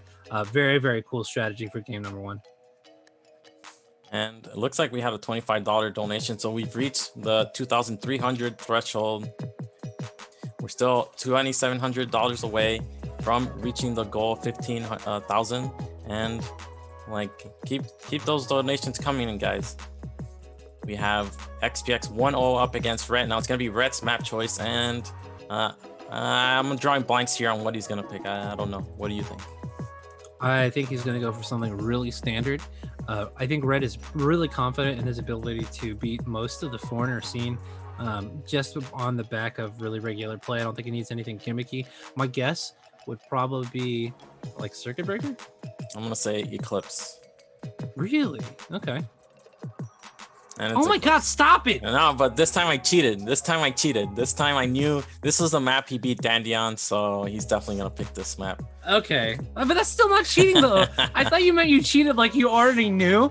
Oh my god, like Zero's just feeding you the answers and making me look like a fool. Dude, just hey Doc, you want to cuss RCG so we can bully you live on stream? No, jeez, man. All right, please. I need a win. All right. Alrighty, guys. Well, let's go ahead and see how this works out. This is gonna be once again another ZVT for you. And in the top right, we're gonna start with XPX as the yellow Terran. And in the bottom left-hand corner, spawning as the the gross color again. We have red, man. Oh, speaking of whispers, Rhoda is all about your pronunciation of SPX, man. How do you have anything to say to him about that? What's wrong with it? SPX. We're in the chat. People are saying you're saying XPS. I could be saying that. Coming to think, I think I've been saying that. SPX. XPS. I was like, we were in between games, and I was like, call, and he was, he's doing his stupid Rota thing where he's like, "No, Colide, I need you to tell Seriosity he's saying SPX wrong." And I was like, "Okay, buddy." And then he goes on his old man rant about the good old days of StarCraft. Oh, I played in WCG. Look at me. You know how he is. Right, so we have a fast scout from SPX. I was about to say it wrong there again. And Brett looks like he's just gonna go for that 12 hats. Now this SCV scout, I think it wants to avoid being scouted by the Overlord, because now Brett is gonna know this is gonna try to go for a block, I think, but just barely not gonna get there in time. Like, the timing is very close here. Like, this SCV just wants to get an eBay down. This is the most annoying shit in the whole world. Never do this, guys. Don't. Just Oh, don't. We're If seeing you're thinking it. about it, just don't. Oh man. Oh man. This is so tense. Look at the micro here from Red, doing his very best to make sure that. Oh, and it happens. Disgusting. Oh, this is just so wrong, man. He's gonna Oh add my more god, and he to comes it. back. He comes back to reinforce it so the drones can't kill it. Oh, that's brutal. No, he's gonna cancel this, recover that minimal loss. He's gonna have to rescout. Unfortunately, he did lose the SCV, but definitely worth it. Like, Rhett can't go. Whoa, instant bunker. I mean, that's crazy. I guess he doesn't know what the build was because he never actually scouted the main. But here we go, instant bunker, and here comes Rhett with that scout. So Rhett was planning on going 12 hatch, forced into a 12 pool. Let's see how he transitions. Like, this is where experience really comes in. Like, this has been done to you before, you know how to react. But imagine this is the first time you face this and you're like, holy crap, what do I do now? My answer to that is generally lose the game. Yeah, dude, 12 pool sucks, man. This is like the least optimal opener that you could possibly go for. I feel like overpool, you can maybe put a little pressure on. 9 pool, obviously, you're very much putting pressure on. 12 pool always just feels so stupid and late. Just super annoying. Now, this is a valid way and actually a fairly popular way to open up for 2-hatch Muta. The Mutas are super fast. So it's not the worst thing in the world, but it is certainly going to be a low econ one where Rhett is got a lot of pressure on him to perform very early with the Spire. I like the drone block at the ramp, so he's not going to be able to get into the main at all. And this is pretty important. I mean, I think he's going to predict it's going to be 2 hatch, but just having no information, he's going to want to utilize those cans as quickly as possible. Alrighty. Well, gonna see a Spire come up very quickly here. Just a couple of gas left before it pops up here. I am really looking. Oh my gosh, what is this? A 3rd hatch? Man, this is really quite difficult to afford when you're on a 12 pool opening already. Very cool stuff here. There it is. There is the Spire. And we see XPX transferring to his natural. And this is gonna go pretty normal. Like SPX is gonna have only 1 barrack, so I think he's taking up with upgrades really quickly. Probably in the top right, yeah. So we see the +1, 5 racks or 4 racks incoming. Academy upgrade is going to be slightly later. This is a little bit risky against 2-hatch Muta, of course, because you're not going to have range. Like, range is going to be very delayed when you go for eBay upgrades first. Alrighty, man. Well, what was that? Sorry. It looks like those links just barely didn't escape bunker range. And again, this is a very nice economy for Rhett to have with 2-hatch. Like, the Mutas are going to be a little bit delayed after all the early game shenanigans, but he's going to have 4 hatchers here. All right, guys. Well, PSX looking to be very well set up versus any kind of Zergling run by. We even have a flamethrower boy here in the bunker just in case. But we already have the 3rd. Wow, the 3rd goes down and very quickly is getting scanned already. So we already are on 4 hatches. This just seems kind of nuts. Yeah, this is a very nice economy for Zerg to have. He's making Mutas from all 3 hatches. Like, if you saw the hatchery timing going down right before Spire, that means when the Spire finishes, that 3rd hatch has larva. So he's going to be able to produce a lot more Mutas right off the bat than 2-hatch.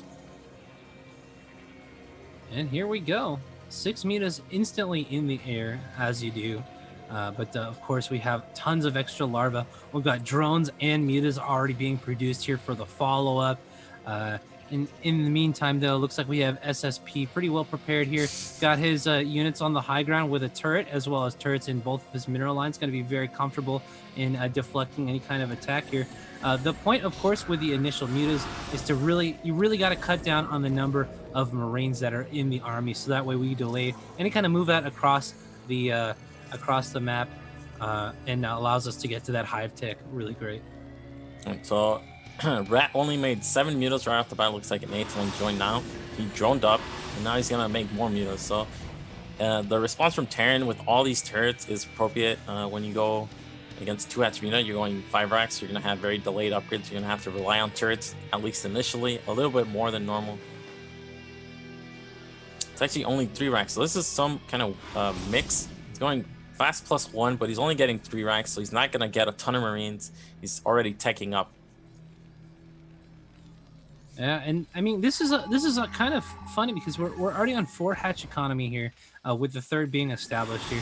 I would almost like to see a quicker move out than this, just to put a little pressure on Red so he doesn't just get away with murder with all the droning and all the teching and everything that he's going to be doing here. I mean, as you can see, it looks like we're going to just be getting a lurker super quick, right on time, so that way, you know, when the Marines shove, they can't do any damage. We've got the Queen's Nest already. We got the Evo chamber going. It looks like we're heading for a very happy and healthy 3-gas Hive Tech Zerg very soon. Yeah, and Red looked very dominant in the one game he got to play against Danny that went into the late game.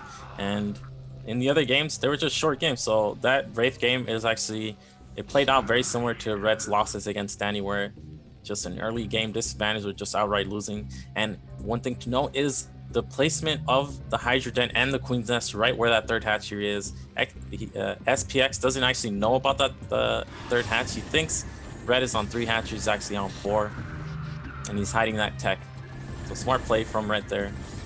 Yeah, man. And with these 4 hatcheries too, like the whole idea is that once Zerg is on 3 bases, they really want to drone up very hard and then get onto a 4-gas economy. Now, with 4 hatcheries right away, like, you are able to get that drone count up so quickly. If you are taking a look, we're only 7 drones behind, and these early muta openers are typically very low economy openers, very technical stuff where you're really rushing to get that tech out. So Red's probably very happy now. When we're going to see the 4th base come out, that's going to be a little bit more up to the Hive timing and things like that. But here we go. The first move out from SSX Tricky, heading across the map. Oh no, it looks like he's just going to head right back into his natural, just showing off his army real quick to scare Red into making some units potentially. Red is going to have +1 carapace on these mutas, and while it might look like he hasn't actually done much with the mutas in terms of harassment, he has kept all 11 mutas alive. So very efficient use of the mutas so far, and SPX is pretty much stuck in his base until he gets more tech out. Like 3 barracks is just not enough production here. Yeah, but it does look like we do have a tank, and that is a really I think a very exciting choice. I love it when Terrans make tanks, not against me, but generally when I'm watching StarCraft. You know what I mean? Because it allows you to put some serious pressure on before Hive is out. It's super scary to have tanks sieged up outside one of your bases. It's going to be all up to Rhett's Muta Micro to keep the tanks away while he gets his Defiler tech up. Now, we still don't have a move out. We have Consume on the way, and we have a very large number of lurkers on the map at this point. So he should be pretty well secure as far as keeping the tanks from doing too much damage at his bases. But man, we're really fast approaching the time where we're going to be looking to take a 4th base here. So this is going to be a pretty interesting time. Here we go. SSX first coming vessel. First vessel definitely could have been picked off there. It seems like both players made a mistake there. Not enough energy quite yet, but we look at Red's macro in this game. He's been unharassed the entire match, other than that early eBay, and he's gotten away with 4 hatch. His economy is in a very strong position here. He's gonna have Defiler and +1 carapace by the time this attack hits. So this looks to me like Red's in his comfort zone here. Look at how beautiful the timing is. The army arrives, Defiler pops out to say hello. Oh my gosh, so good. And here we go. Muta split. That was, yeah, spectacular. Man, I have to say though, now that I intentionally said his name wrong a couple of times, I'm actually having a really hard time saying SPX as well. It's really unfortunate. I think that we need a change of ID. But oh my god, look at that Consume instantly ready. We got the crackling surrounding both the tanks, and dude, all of the teeth have been taken out of this push right at the very start. What an excellent hold at the 3rd. Oh man, this is gonna be so hard for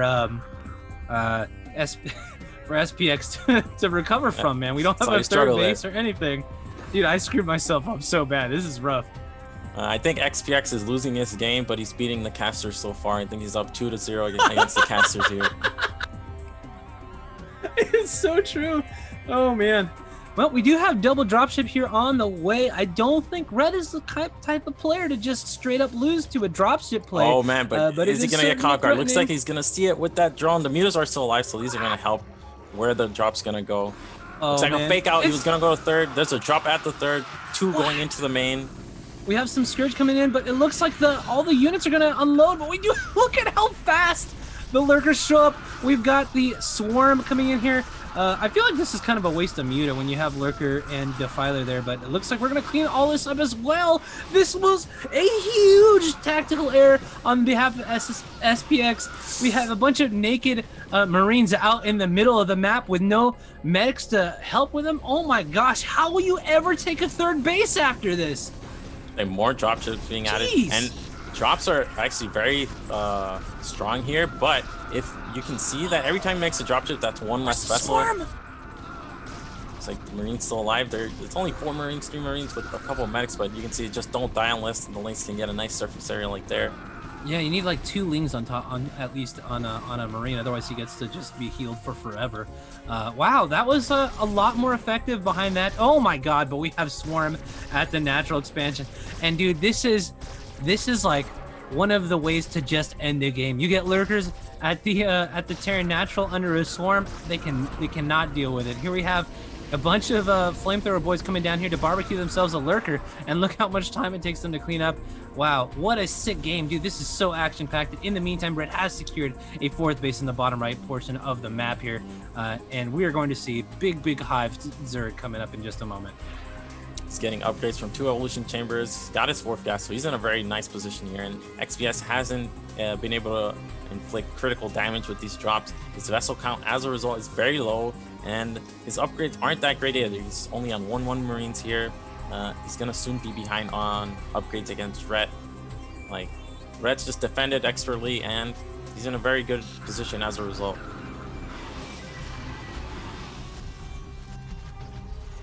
Alrighty, looks like the mutants are going to spot the attack coming across the map here. Sure that Red is going to move the the appropriate amount of units over to defend his 4th base, or ooh, maybe not. Oh, okay, that's 3 lurkers. My bad. Yeah, that is going to stall for a really long time. I think one of the coolest things about that you can do with Zerg is, of course, stack those lurkers up, so it makes it really hard for anyone to push into a base like that. It takes forever to get the radiates necessary onto all the lurkers before you can break up that. In the meantime, we have a large contingent of Zerglings with with a Defiler rather to push this away. Defiler gets instantly irradiated. Very nice control here, and there are some fire bats as well, so that should very much make this pretty easily defeated force here. Oh my gosh, very low shuttle here. Does not get taken out by the Scourge though. Excellent control so far by SPX here. I think this is pretty well handled though. I think we have, that was a Nidus there, I think at the 4th base as well, so reinforcements should be very timely getting up there.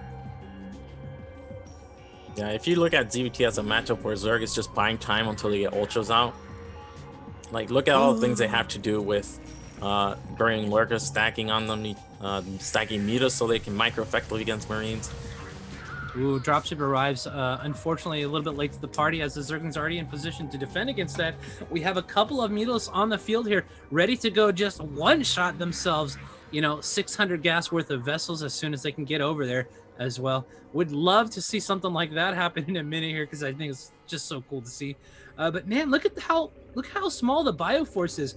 SPX really not able to mass up a huge amount of units this entire game. He's essentially been throwing his units away as fast as he can make them, trying to put pressure on anywhere he can to make sure that Red is not able to comfortably drone up to the point where he's able to just flood out tons of Ultralisk. But I think we're at that point at this point. We're getting Ultralisk speed at this point, which usually means that they already have Carapace. These guys are looking very beefy, ready to eat up a bunch of tasty Marines. So where you see some ultras, and ultras combined with Scourge, the ultras tank the Marine fire and the Scourge get on top of the vessels.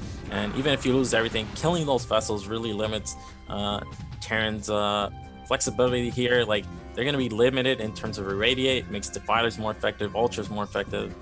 And looks like Red is even going to take a 5th base now. Dude, Yeah, that is such a good point too. Just eliminating the vessels just in general is super important. Not only are you losing one of your primary tools to deal with the stockpiling of defilers, which of course are one of the most powerful units in the entire game, but of course you need the extra DPS as well for the Marines, so that way they can deal with the Ultralists. And without, having vessels in the air like that, your army gets eaten up just like this. Just nom, nom, nom, nom, nom. There goes all the Marines. And bam, we have the GG. Rhett brings it back to a 1-1. Oh my God, we're getting a game number 3. It's going to be sick. 1-1. And again, Rhett just looks dominant late game. If the game gets there and they're on even footing, it's just like Rhett runs away with it. Yeah, he's stupid good, man. I can't believe you didn't know about this guy. He's so good. I cannot wait to see this next game, though, because honestly, I feel like SPX really does have the chops to make a comeback here and win this still. But he has to do something creative like he did game number 1.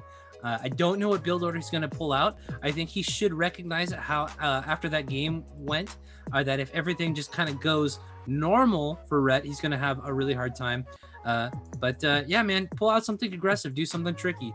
And I think he potentially has the ability to move on out of this. Yeah, it's going to be SPX's map now.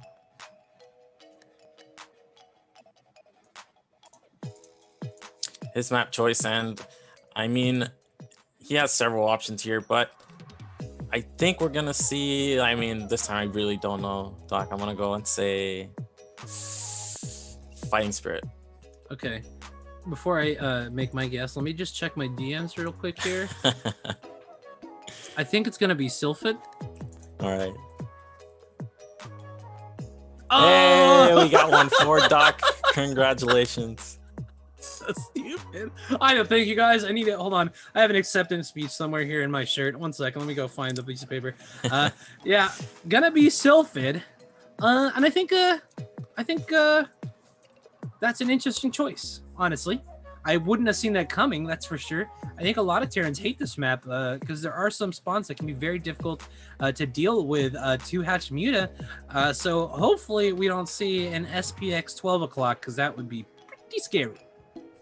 Right, I think we're ready to jump into this game, and we've seen only Zergs pick this map, so the first time a Terran picks it. Let's see, maybe XPX has something planned on this map.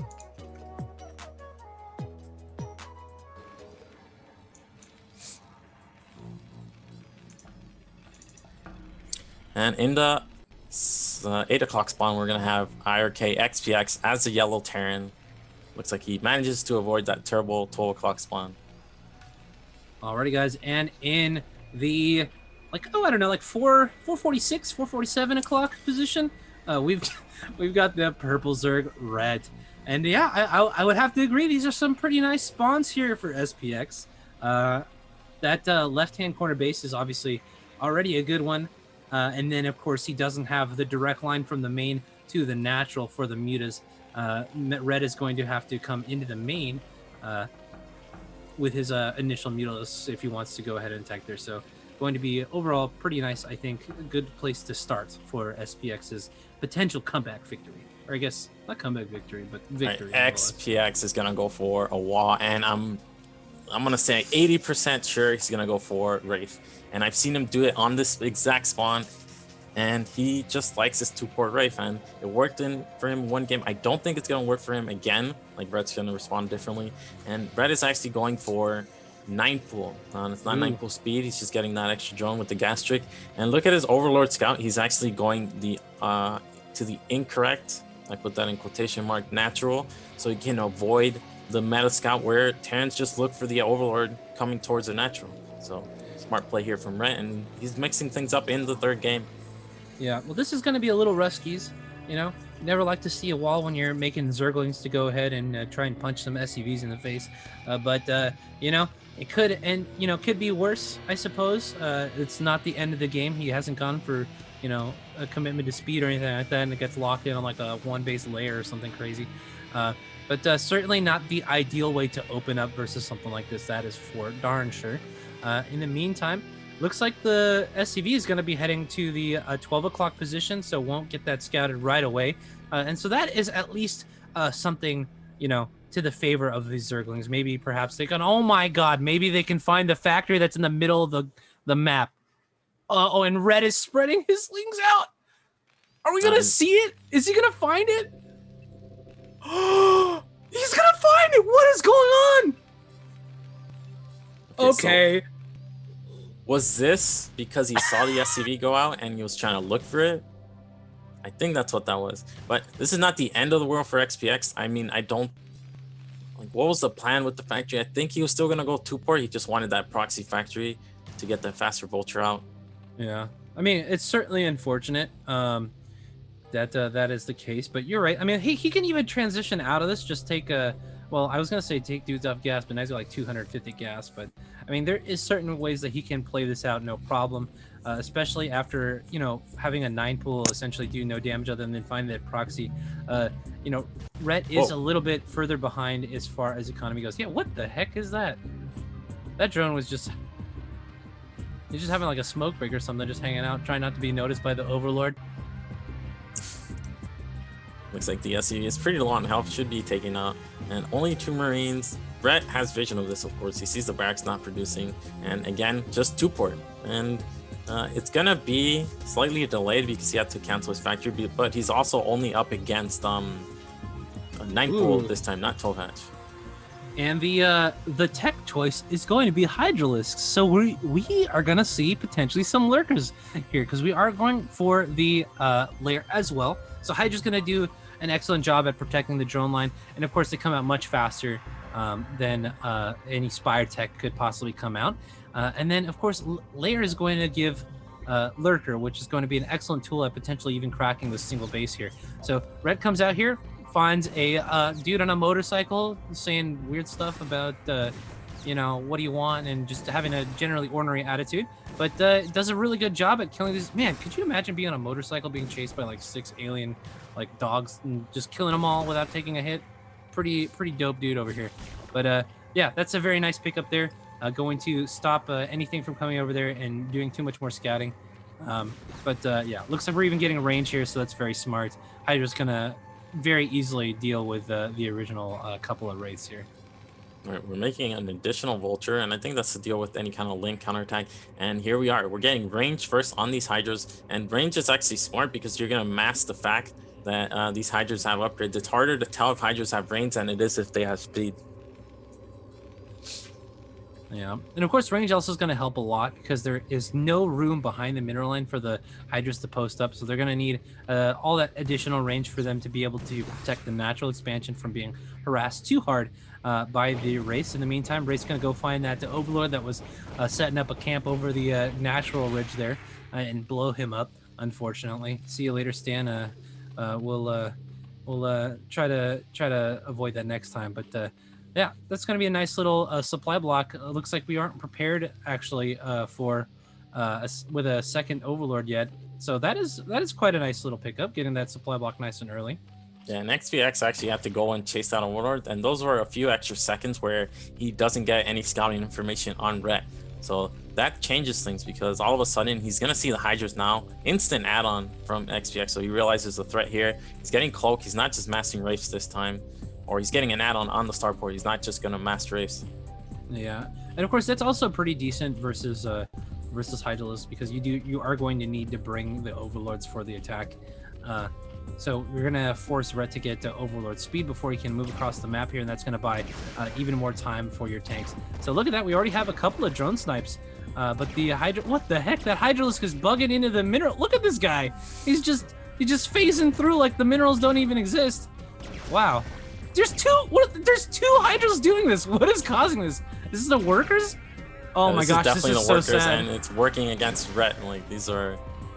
Oh my gosh, Rhett literally defying physics to somehow throw this early portion of the game. Now, you know that is really unfortunate. We lost a lot of drones. We even lost a couple of Hydralisks here.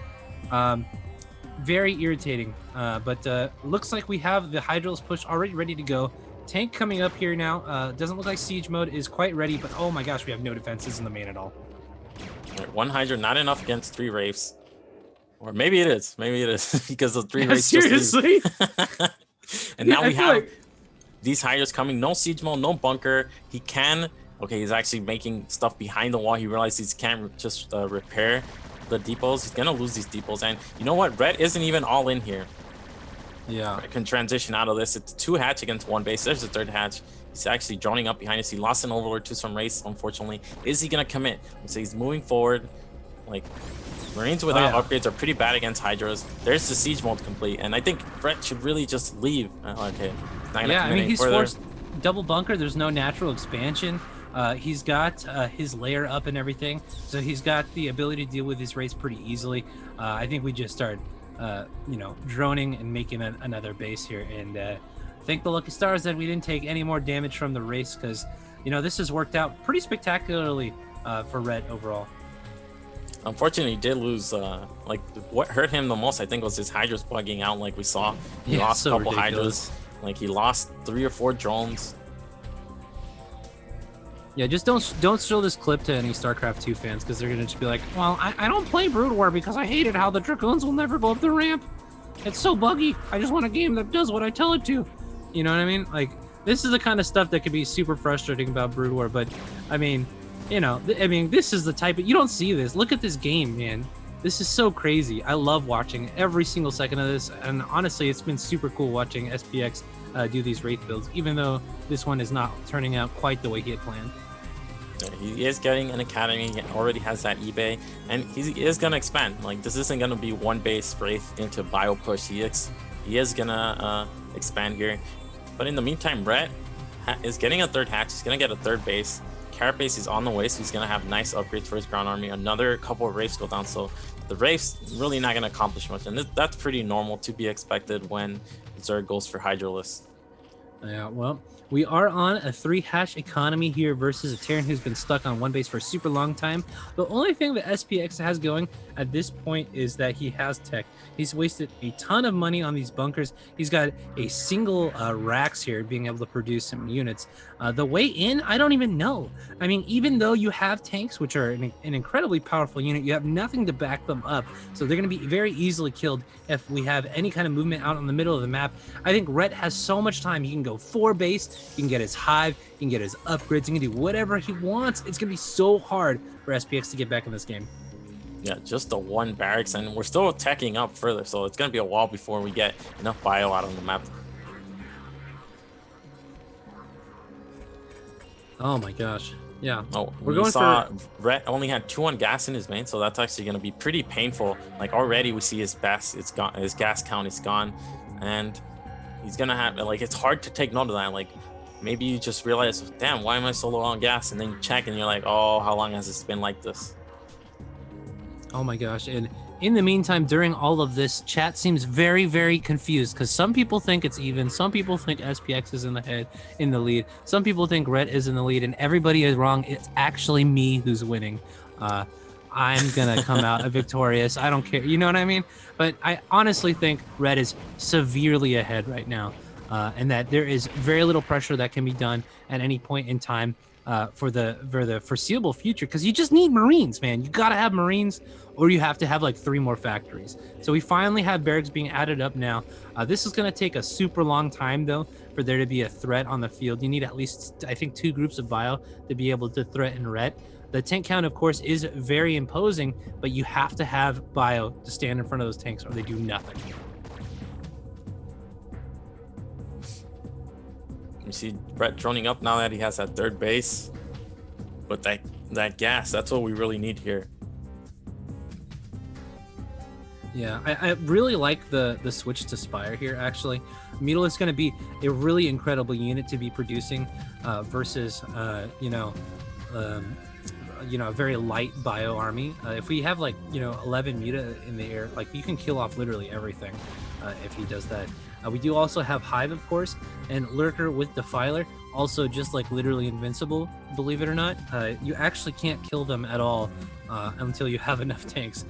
So going to be a very potent, stalling force here. Yeah, so I don't know. I don't see this move out doing very much, if anything.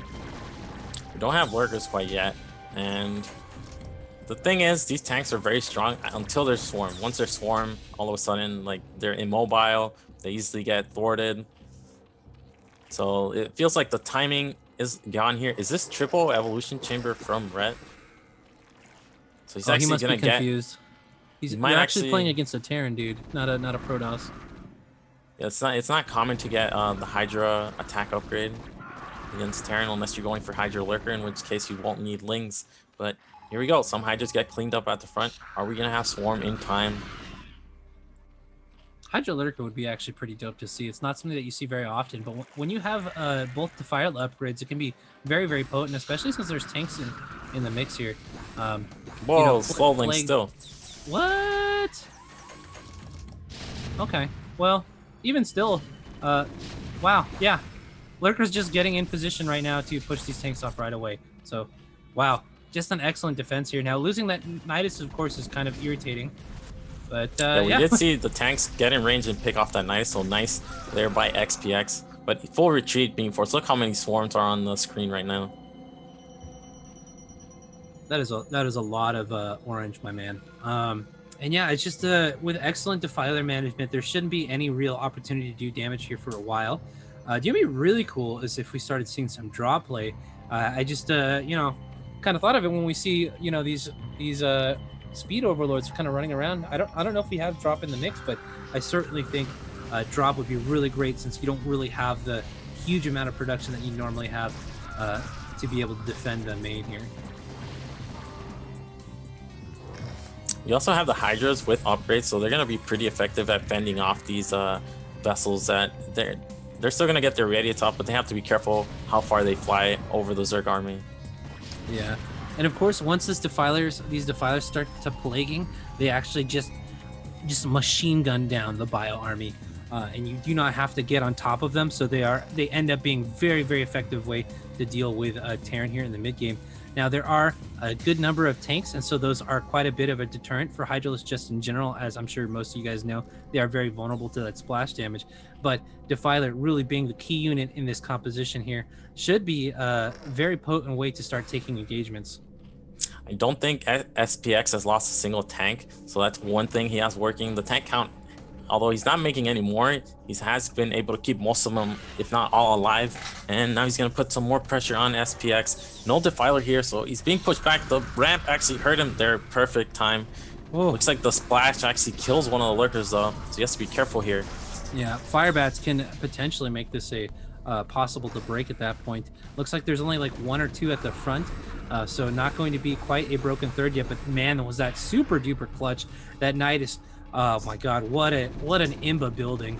Oh no! Oh, okay, we plagued one tank in our own lurker. But that could have been pretty catastrophic there. Getting a big plague on that army would be one of the best ways to deal with that. And now we have units now filing through once again here. I'd really like to see actually some more swarms coming down on the ramp and stuff like that, because these units are really not making it out. We had SPX actually target the Defiler that was coming out of the Nidus, and now there's no Nidus here. There's only one lurker, and the Nidus is in range of some of these tanks, so this is actually very, very scary for Rhett. He might actually just die right here. We have a couple of lurkers pop out, but there's so many tanks there. Oh, this is crazy. We really need to get a Defiler across the map to help defend against this. Honestly, I'm kind of surprised that we're not pushing up this ramp at this point in time. I think from the low ground, the Marines should be able to, you know, deal enough damage to this lurker. Oh my gosh. Are we going to see a broken third here? Oh no, the army units arrived just in time. Are you kidding me? In a perfect swarm right in the middle of the army. The tanks are isolated. The Zergling's going to come up here and sweep and take out all of the tanks. What an incredible defense. Are you kidding me? I thought he was completely dead. But now the natural is under threat of an attack. There's no lurkers here, only Defilers. There's enough Firebats here to kill some of these Lings. Oh, chat pointing out something pretty interesting. We do have an incredibly massive bank for both of our players. Asking if the replay is broken. It does look like the units are being just fairly well controlled here, though. I have to say, we're gonna have to throw that one to 0. No, this looks fine. This looks like Rhett he doesn't have gas because his third gas gets killed. His main gas has only had 2 on gas, and now he's getting broken, so he's just under a lot of pressure. And we see SPX just spend a ton of minerals here. Yeah, this has been so crazy, guys. And remember that we really haven't had the opportunity to throw down a bunch of macro hatches. Oh my gosh, is this real? Okay, one thing that makes me suspicious is XPX. That rally. That rally at the natural. That's Yeah. not something you usually see. Yeah, especially when you're cracking a natural expansion here, not sending the army to go finish it up here. Looks like, yeah, looks like we got a weird broken replay here.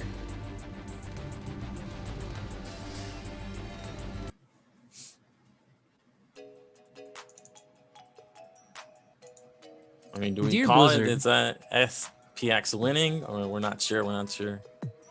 Dear Blizzard.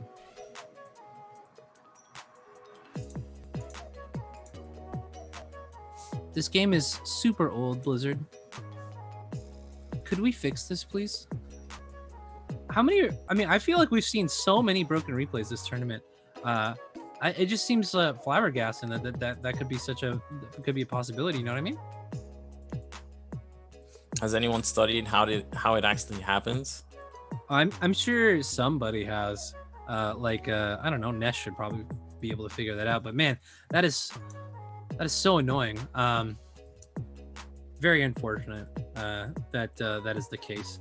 But you know, that's just how it goes sometimes.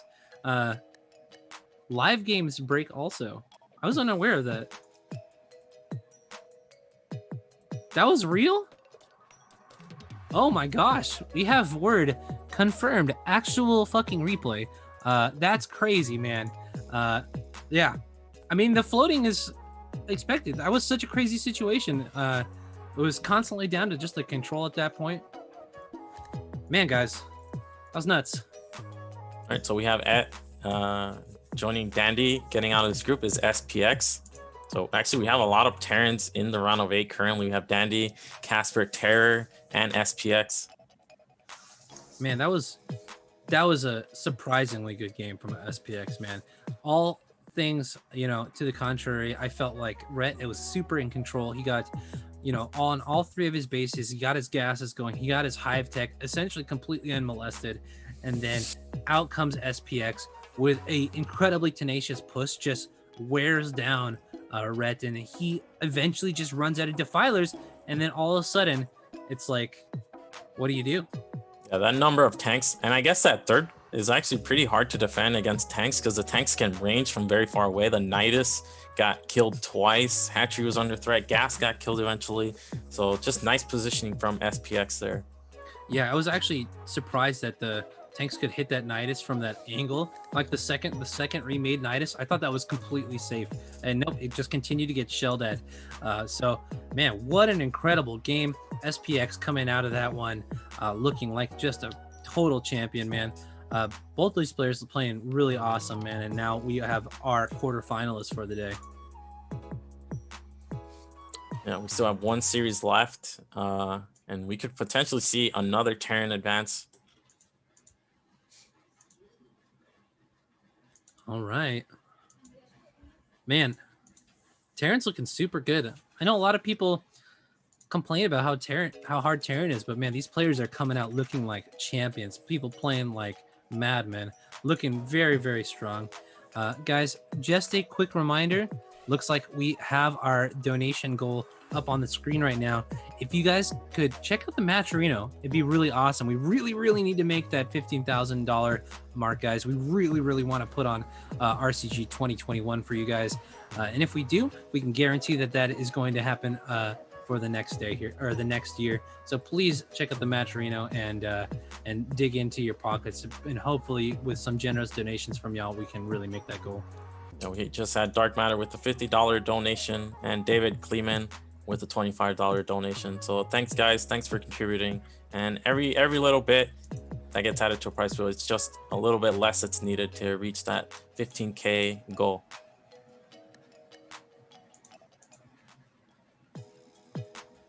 Alrighty, guys, and it looks like we have the question in the chat a lot. Why G-Man? Well, little known fact, G-Man actually directly modeled off of Rustbrain. So just a little bit of trivia there. That's actually Rustbrain's digital representation of Half-Life 2. The G-Man's name is Rustbrain, but just don't tell the Half-Life community because it's supposed to be a secret.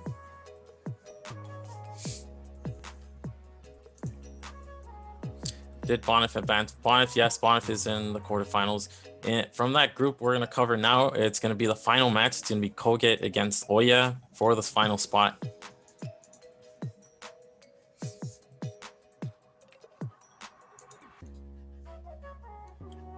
Alrighty, guys. Well, Oya already have been wished good luck. I think he's got some of that mojo on his side. I heard he's gonna need it.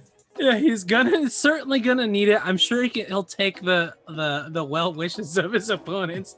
Yeah, man. This is gonna be a really fun one here. Man, we've been having so many good games so far today, guys. I don't know about you. I think that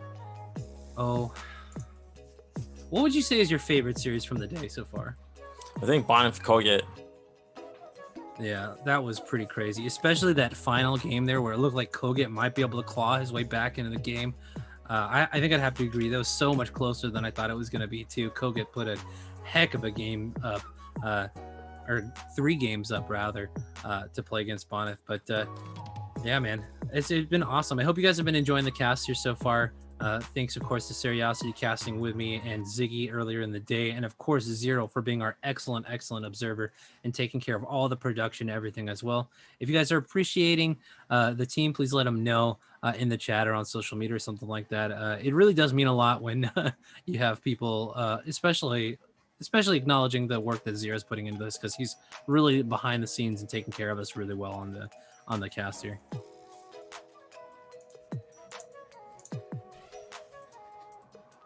All right, looks like we're ready to go into Oya against kogeT, and we're gonna go into that random map draw. And I think with the maps the way they are, this is actually a very important moment. Like, very diverse map pool here. Looks like we have Alrighty, kogeT Sari, in the chat. Watch it be Reap the Storm. Watch it be Reap the Storm. I mean, Reap the Watch Storm it. is a terrible Terran map, I think, in this matchup. Oh no! Wait, what? It's Polypoid, but with the graphic of Reap the Storm. Yeah, the graphic had Reap the Storm on it, but it I is got baited Polypoid. so hard. Oh, dang it. Alrighty, well, Polypoid, a much better map, I think, generally considered to be. Very defensible third base that we talked about a million times here, guys. This is like the new fighting spirit. Everyone seems to be really loving Polypoid just in general. I cannot wait to go get on into this game, so why don't we just hop on into it, man?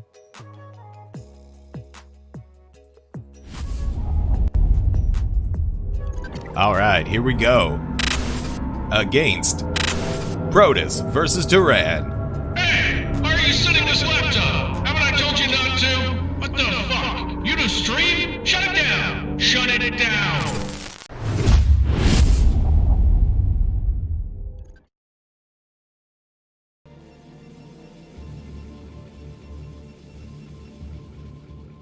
Bottom left-hand corner, spawning as the blue Protoss, we have Oyaji. In the top left, we have kogeT as the red Terran, playing another TVP. And if he does as well as he did against Bonyth, I think kogeT will pull us out. But Oyaji, very strong player. I'm slightly leaning towards Oya. Yeah, I mean, Oya has shown to be very resilient player, and I think that his aggressive style is going to be just generally very good. And you know what, with the additional kind of good mojo that he's gotten from his last series, I think he'll be good. Look at that hallucinated Bengala. We weren't good enough, the regular Bengala wasn't good enough. We get these like diamond looking ones here. All right, and Oya, Oh my playing to his gosh. style, already going for a proxy gate. We thinking double proxy gate or single proxy gate for the harassment? I think on this map, it's actually, I think he's just gonna go for one gate, proxied here, put some pressure on, and then transition into Dragoons. I think it is so funny that Protoss can literally get away with just putting their first buildings in the middle of the map, doing some damage and just leaving, and they can just lose that gateway. Oh, you were wrong! It's double gate! Oh man, we're going for some big plays here. And with the barracks on the low ground, this is going to be spooky as heck trying to defend this, man. Yeah, I mean, kogeT will eventually get SimCity, but these zealots are going to hit so fast and so quickly. It's going to be 2 of them at a time. He's only going to have 1 barracks production. Like, even if he gets a bunker up, like, the zealot can just ignore that, run by, get into the main. This is going to be a tough hold for kogeT. All right, Luckily guys. for him, he's going to scout Oya first, and he's going to know right away what's going on.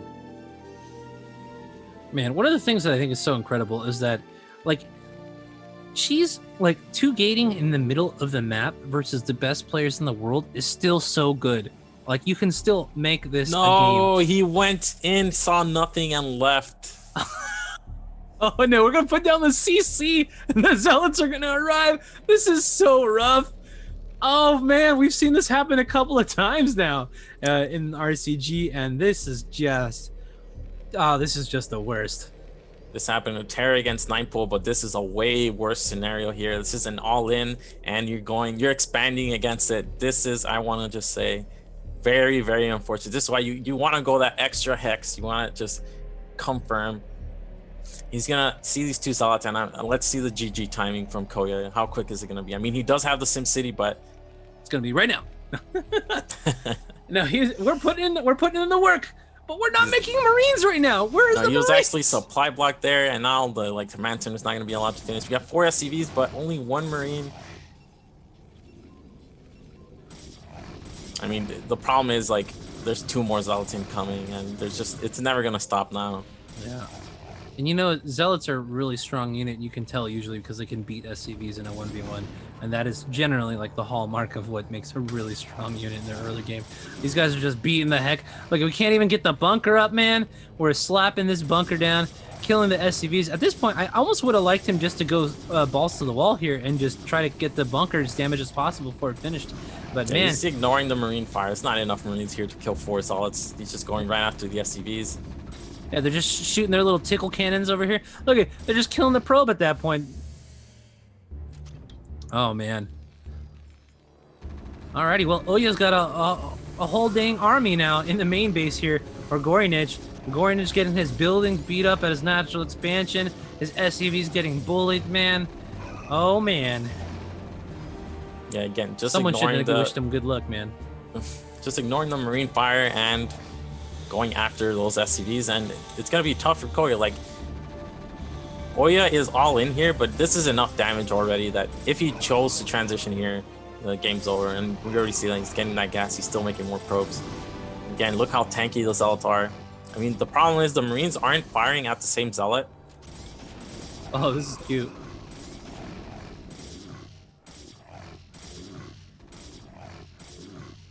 All right, so we have three SCVs left, and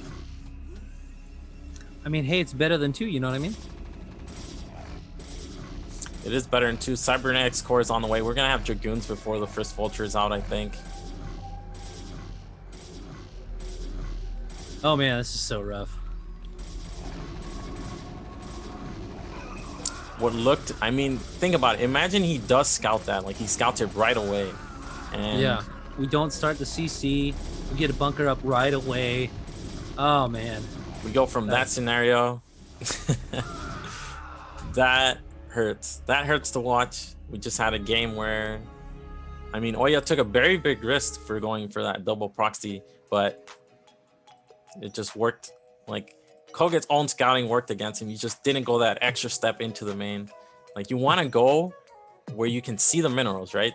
You click on that mineral patch. If you see it hasn't been mined, you can feel pretty confident that there's nothing there. But not going all the way in, just trying to cut all your corners, move your SCV scout as fast around the map, and that's what cost him that game. Yeah, man. I think, you know, honestly, one of the things that I love about Oya is he's this super aggressive Protoss. I think that's one of the things that I think a lot of people underestimate about tournament play is when you start off a series this dynamically and you just get in there and you beat the heck out of your opponent. I feel like this game is really going to be a big factor in what the build orders are going to be coming up here. I think kogeT's going to be a little rattled, you know, losing to such a basic all-in, you know, can be very, very difficult for you to handle mentally. It's such a strong way to start a series. Yep. Now it's gonna be kogeT's pick, and He's down 1-0. His tournament life on the line. I think he's just gonna go with Fighting Spirit. He picked it against Bonyth. Would not be surprised if he picked it here against Oya. Look at Oya's picture, man. He's just throwing. It's just showing how many gateways he's gonna make in the middle of the map right there. He's giving away his build, but it doesn't even matter. That's so strong. Proxy 2 It's like gateways. a stupid JoJo's Bizarre Adventure things. Alrighty, guys. Well, Fighting Spirit, the normiest of normie maps here. If there was a kind of like the vanilla of StarCraft maps, this would be it for the last couple of years here now. We're heading to maybe the fairest of maps. I think everyone knows this map. Everyone's actually literally sick of this map at this point. So we'll have to see if kogeT's able to bring it back in this game number 2. Let's go ahead and hop right into it, guys. Here we go.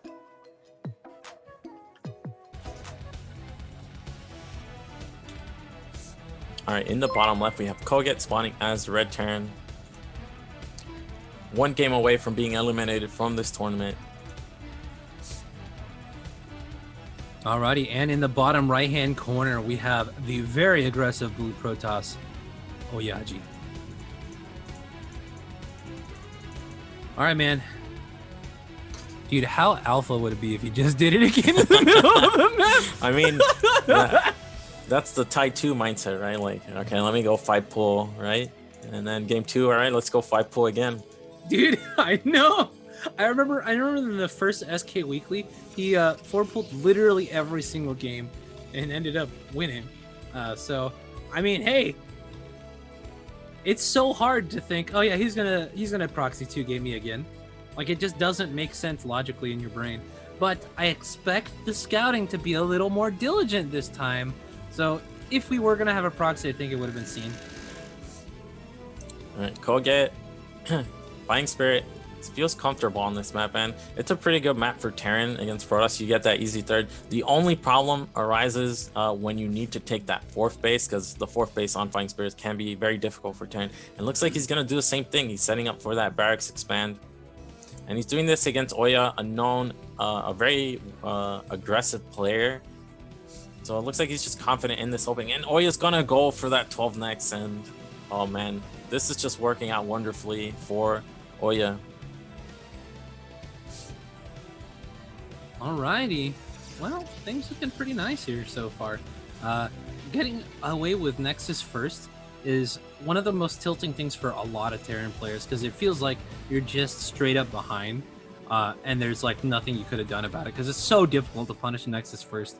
Yeah, I mean, how does this? You see this happen to you, and you're just like, well, I just suck now. Like, everything just sucks. This is the worst. Yeah, just again, you know, having lost to a 2-gate already, this is another mental blow. I sure is going to factor into the play of kogeT here. Yeah, but we did see kogeT scouting first, and he could opt for a bunker rush here, and looks like he's gonna go for that. He's gonna build this bunker just out of Nexus sight range, and he's already rallying Marines across the map. And now Oya has a probe that's heading towards kogeT's natural. He's gonna see this, but he doesn't know there's a bunker already building. He sees the SCV pull. He's gonna react to this. But this bunker is very close to finishing already. All he needs to do is get that 1 Marine in. The probes are gonna get on top of this, and looks like they might be able to stop this from finishing. Looks like, nope, just barely not. They really need to stop the Marine now from arriving, filling up this bunker. Is a bunker in range? I think it is. Oh my god, they and don't he do canceled. anything. Why did he cancel? That is... Don't need no. Okay, this is... Why did he cancel? Because if you can see supply block now, he can't actually make zealots like the Nexus. You make the Nexus and then you skip the second pylon. Nexus gives you supply. So even if you're going to lose it, he was going to need it here. And I think this game just ended because of the Nexus canceled more than anything. Oh my god. Yeah, well, and then all the probes committed suicide. I mean, we're at 11 probes here versus 20 SCVs right now. This is pretty rough skis. Even if all these SCVs manage at dying, we're still up on SCVs at this point here.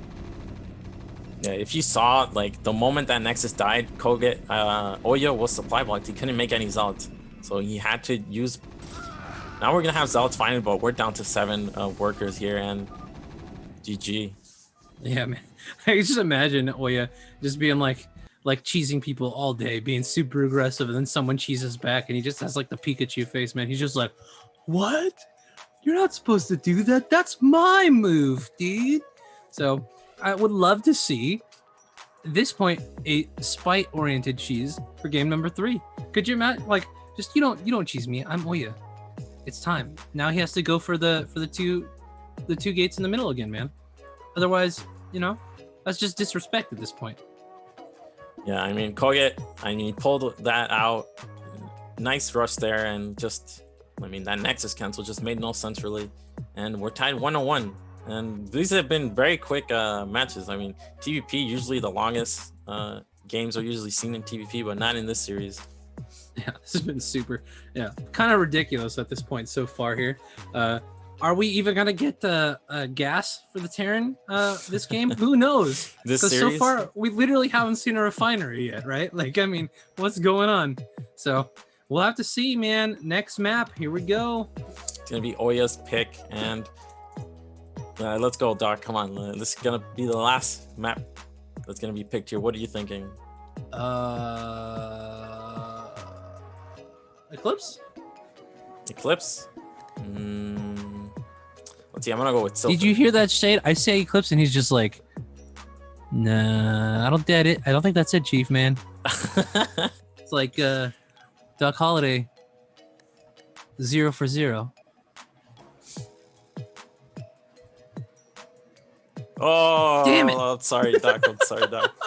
Of course, never. I just the only time we guessed it right, I was told what it was. Oh my god, feels so bad, man. All right, well, Neo Sylphid gonna be a pretty interesting map. Of course, this is a pretty good map for Protoss in general, because 3-player and all that thing. Cut it into thirds. Things looking good. Are we expecting actual cheese, or you think he's gonna play it out this time? I think we're gonna see some kind of aggression. I'm not sure if it's gonna be cheese, but definitely something aggressive from Oya. Okay, guys. Well, let's go ahead and get right on into it. This will be the last game for the day. Let's do it. Watch it be a tie, and it's actually not the last game for the day. All right, in the bottom left, we have kogeT as the red Terran. Alrighty, and in the bottom right-hand corner as the blue Protoss, we have Oya. Oh, yeah. And, okay, no probes heading out towards the middle of the map, so we can at least take a breath there. Like, what's strong on this map as Protoss? You go Core Zealot, and then you have a small timing with the Zealot, and then a Dragoon. It hits before Terran has a tank, but since kogeT has been going for Barracks Expand, I think we're just going to see Barracks Expand again. I think it's so funny that there are those players where you have to be like, oh, well, he's making workers, so at least we know that that's a big indicator that he's not doing what he normally does. You know, with Type 2, you see that first drone, you're like, oh, okay. He's still going for a very, very, very fast scout. And I'm curious to see because if you scout Terran first with a scout this fast, you gas steal. What happens? I mean, it's a 50% play that the scout doesn't get to kogeT space first. Here we go. Watch it be a cannon. That'd be so dope. And looks like he is gonna ride to kogeT's natural here. Now kogeT might think this is proxy just because of how fast this probe arrived. Got the gas started, so we're already in new territory for the series. And there's a barracks. Nice placement here next to the command center. Oya also getting his own gas, and I mean, this is a lot of lost mining time to send out a probe before your first pylon is even complete. He does, I mean, he's scaring kogeT a little bit. He's making a little bit concerned, and he's following himself with a Zealot right away. Oh, this is actually very nice harass. This SCV has, it's about half health. Yeah, this is so annoying. And the nice thing too is if you continue this harassment, you're kind of making your opponent pay for your early scout by, putting them behind a little bit with having to commit a worker to defending the building SCV as well. Look, so we have finally the scout going out onto the map. Is going to scout to 12 o'clock first. So that is going to be you know, kind of continuing a little bit of the paranoia, I suppose, because we're not going to have any idea what the build order is for a little while still. But it looks like we're just setting up a really nice little sim city here, and going to try really, really hard not to take any damage from this early zealot. kogeT is producing more and more Marines. He's going to need at least 2 by the time this zealot gets here. He could also eventually try to take his knight. Oh, it looks like he went just a little bit too far forward. Took a zealot punch right through the throat. Ugh, that's so rough, man. Why it gotta be to the throat, dude? Oh man, that was so graphic. Oh, and he takes another one too. Ah, he's just about to die. The humanity, man. And there we go. Very low HP Marine. The zealot chasing. Nice SimCity, nice micro here from kogeT so far. There's gonna be more and more zealots arriving, but I think kogeT is gonna respond by just making that vulture right away. It's 2 zealots against 2 Marines, but the SimCity is still here. As long as Oya isn't on both sides of the wall, it's pretty hard for the zealots to be effective now.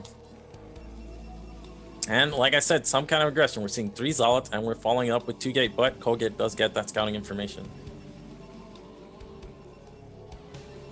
I feel like you really take a lot of the wind out of the sails here if you know that a second gate is going to be coming and that there isn't a nexus yet. This SCV kind of just like just chilling in this base here is providing so much value just by being there. It's kind of great. Oh man, this bunker timing is going to be tight. It's going to be very, very close here. I'd almost like to see an SCV run out here and just kind of like slow down the Dragoon or something like that. Okay, looks like just barely going to be able to finish. Is Oya actually going to run by? He actually is going to run by. SCV blocking the Dragoon a little bit. That's the important unit, and we get a lot of damage done on it. Yeah, the zealots. I mean, the zealots with the Dragoon are actually going to be pretty strong here. Vulture coming back, and now, okay, this should be an easy defense. There's only a Dragoon left, so let's just get some SCVs to kill it. Oh, not a Vulture. That's not what you want to fight it with. You want to fight it with. It's kind of funny. You don't want to bring your fighting unit. You want to bring your worker, because your worker is stronger than your fighting unit.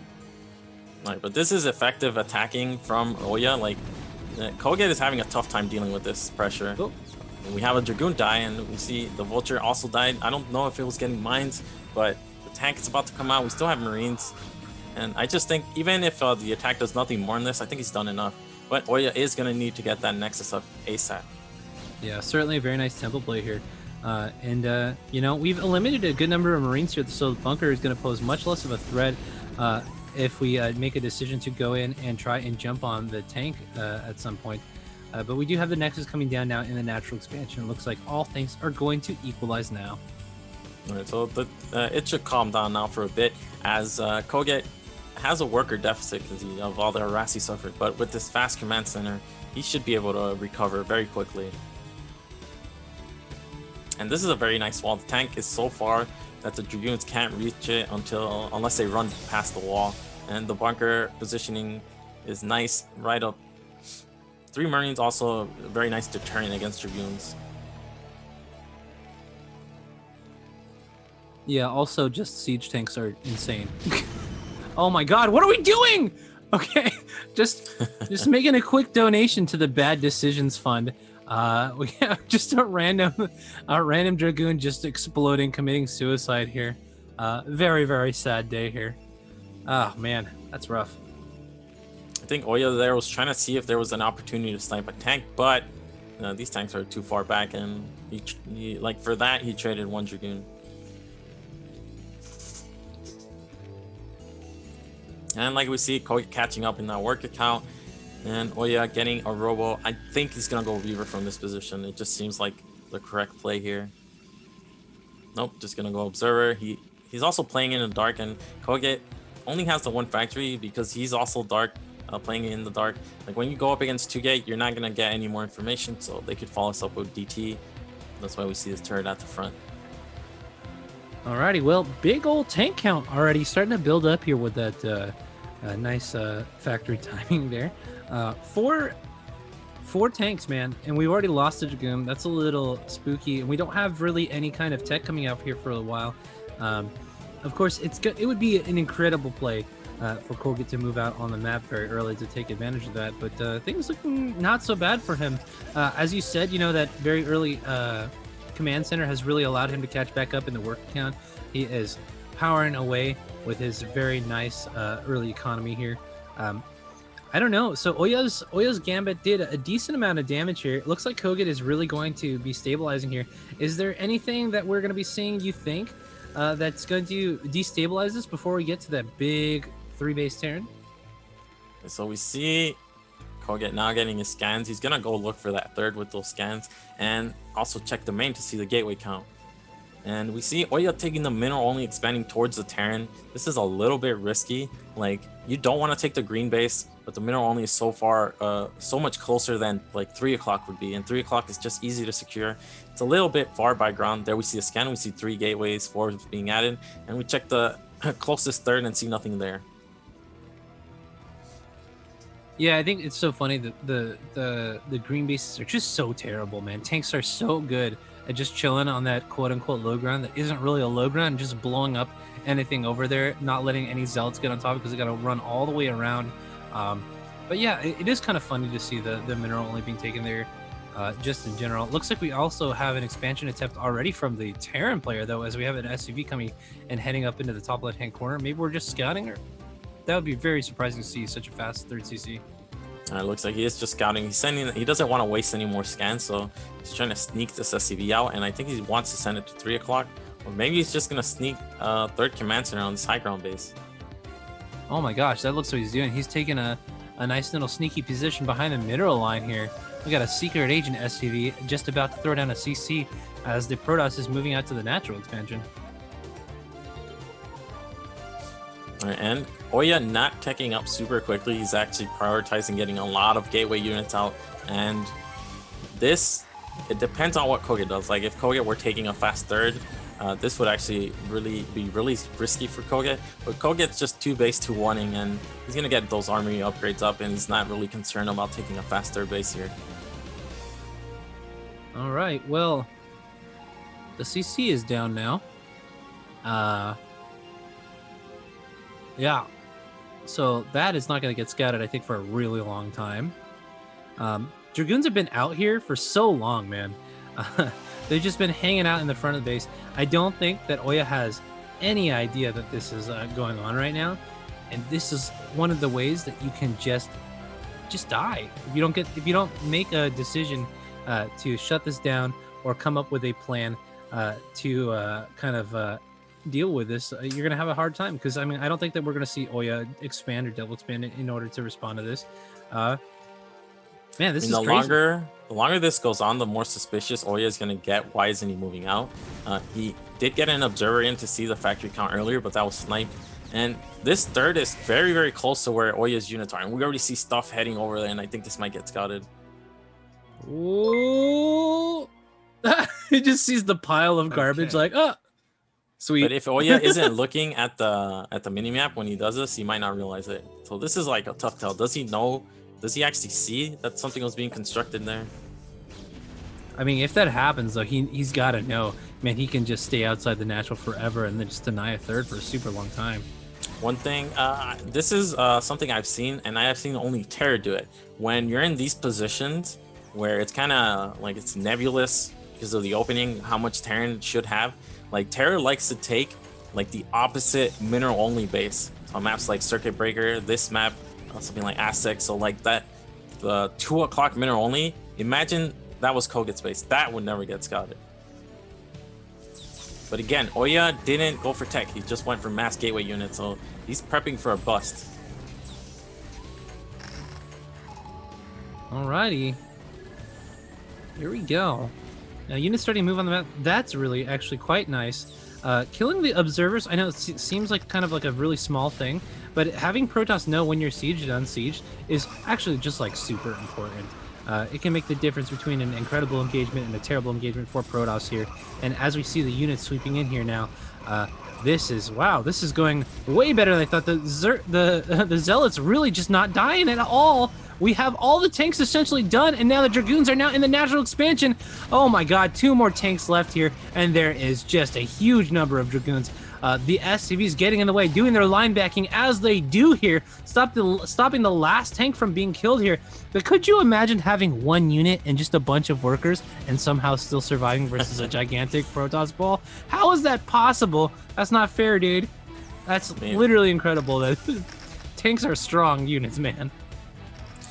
kogeT was only on one add-on for that long, and now he's gonna have to recover or recover quickly his tank out. Like, he's still under threat here. Like, this is a bust, but the attack isn't over once the first attack is fended off, especially with kogeT losing that many tanks.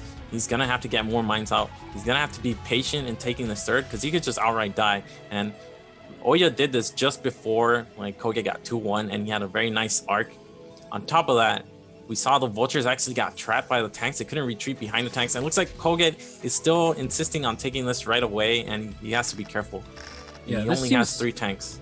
This seems crazy, right? Because he's not going to be able to use tanks to defend in the actual kind of like the outer portions here, because we're going to have to slowly creep minefields for it. We're going to have arbiters on the field before too long, and again, that tank count is what's super important, right? You can kind of throw vultures away willy-nilly, but without the tanks, you're not going to be able to do enough damage to fight the army here. And if at any point we just have a nice sweeping push in here, I think it's going to be over very quickly. Mine counts count for a lot, but when you have a bunch of zealots to drag them into the army and take care of them, it's, I don't know, very scared right now. But we are getting tanks 3 at a time, and the way tanks scale up, like 6 is much better than 3, but 9 is so much better than 6, and it just keeps going as the tanks grow. And Sylphid is a good map for positioning your tanks like this. Like, here we go, kogeT's going in. I mean, Oya's going in, Zealots first, eating the mines. Now, it looks like he ate too many mines there. Didn't drag him into the tanks, but he's trying to cut off this third from the defense of the natural. There's only 1 tank protecting it. Yeah, this is actually super smart here. You could send 2 zealots up there, and then it would be all over for that tank. And look what he does. Yeah, so this third attempt is, I feel like kogeT really felt pressured to put this up here, but man, this seems really misguided. Yeah, now the tanks are gonna have to come out, and he's losing the fortified position he has at his net. Zealots coming in again. Mines are here just to be dragged into the Terran, it looks like. Nice Dragoon arc here. Now the Dragoon count is getting targeted by the tanks, but just 1 stasis and kogeT has nothing left. He has a few tanks. Looks like he even has a 4th command center here, but just no units left. Man, a 4th command center. Yeah. The ice cubes come into the natural expansion. There's literally nothing left to shoot. An unfortunate move there from kogeT. I actually cannot believe the hubris behind losing essentially all but 3 tanks and then just going, you know what? We're going to span 2 more times. I don't care about tanks. Who needs tanks, man? Terran's usually in a rush to get that 3rd base, and we did see it cancel, but kogeT, he scanned how late Oya's tech was, so he knew there was going to be a bust.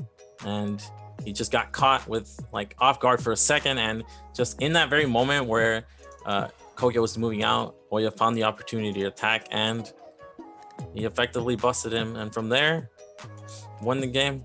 So with that, we have Oya and Bonyth advancing out of this group. Yeah, man, Oya's style really shining, as a matter of fact, in this series. Just being super aggressive, being super ready to just kill his opponent. Just led to some really excellent decisions and buys himself 2 good games versus kogeT and ends his tournament run here. So that was the final game for the day, guys. Before we go, of course, we'd really love to plead with you once again. If you could check out the Matcherino, guys, we really want to see some more RCG. I know there's a lot of big StarCraft fans in the chat right now. It looks like we still need $2,650 to make RCG 2021 happen. I literally read that verbatim, but check out the Matcherino, guys. There has been some excellent donations coming in. We really appreciate every single one of you guys making those contributions. Thank you so much to the people who have already donated, and thank you again in the future, the people who will be donating coming up here. I really want to see RCG next year, dude, and if we don't get it, I'll be very, very disappointed. So if any of you guys can afford for just a couple of bucks, even, you know, you don't have to be doing these $500 donations.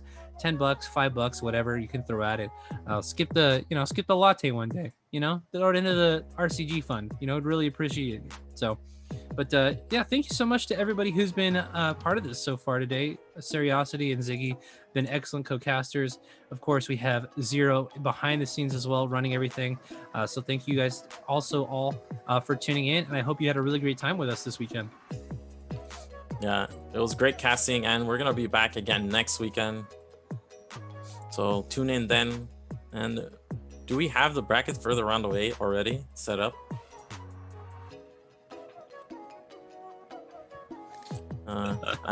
I guess the only thing I gotta promote is that I'm gonna be casting Nation Wars tomorrow. It was gonna be today, but unfortunately I'm too tired. So tomorrow we're gonna be casting Nation Wars. That's gonna be on Africa.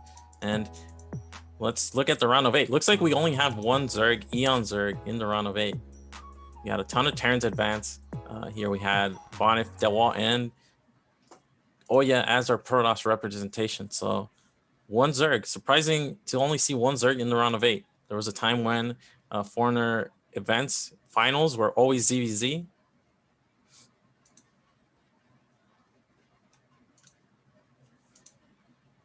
Looks like the Wikipedia actually has been updated, I should say.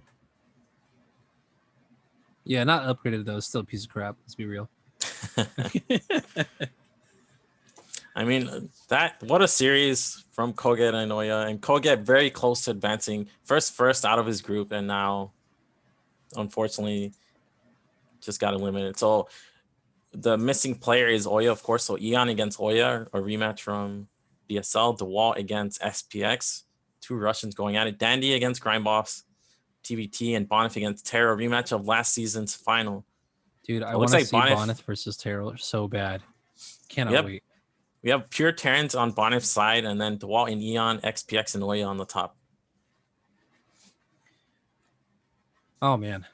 So much good StarCraft coming up for you guys next weekend. I hope you all tune in. Thank you all to our all of our viewers, including the foreigner viewers that are watching the other language streams as well. But I think that's all we got. Do we have any other announcements or anything like that, Zero, that we need to mention?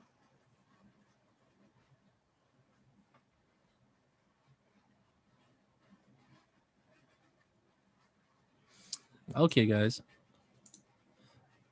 So yeah, guys, just keep up with the Team Liquid forum posts and everything like that. It sounds like we may have a little bit later start here next weekend. So just make sure you check that Liquipedia calendar so you can catch the very first games.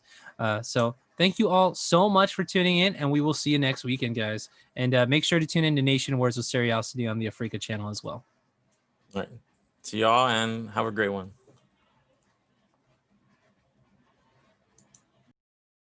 Down Johannesburg way.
Bata Bata is the name of a dance we do down in Johannesburg.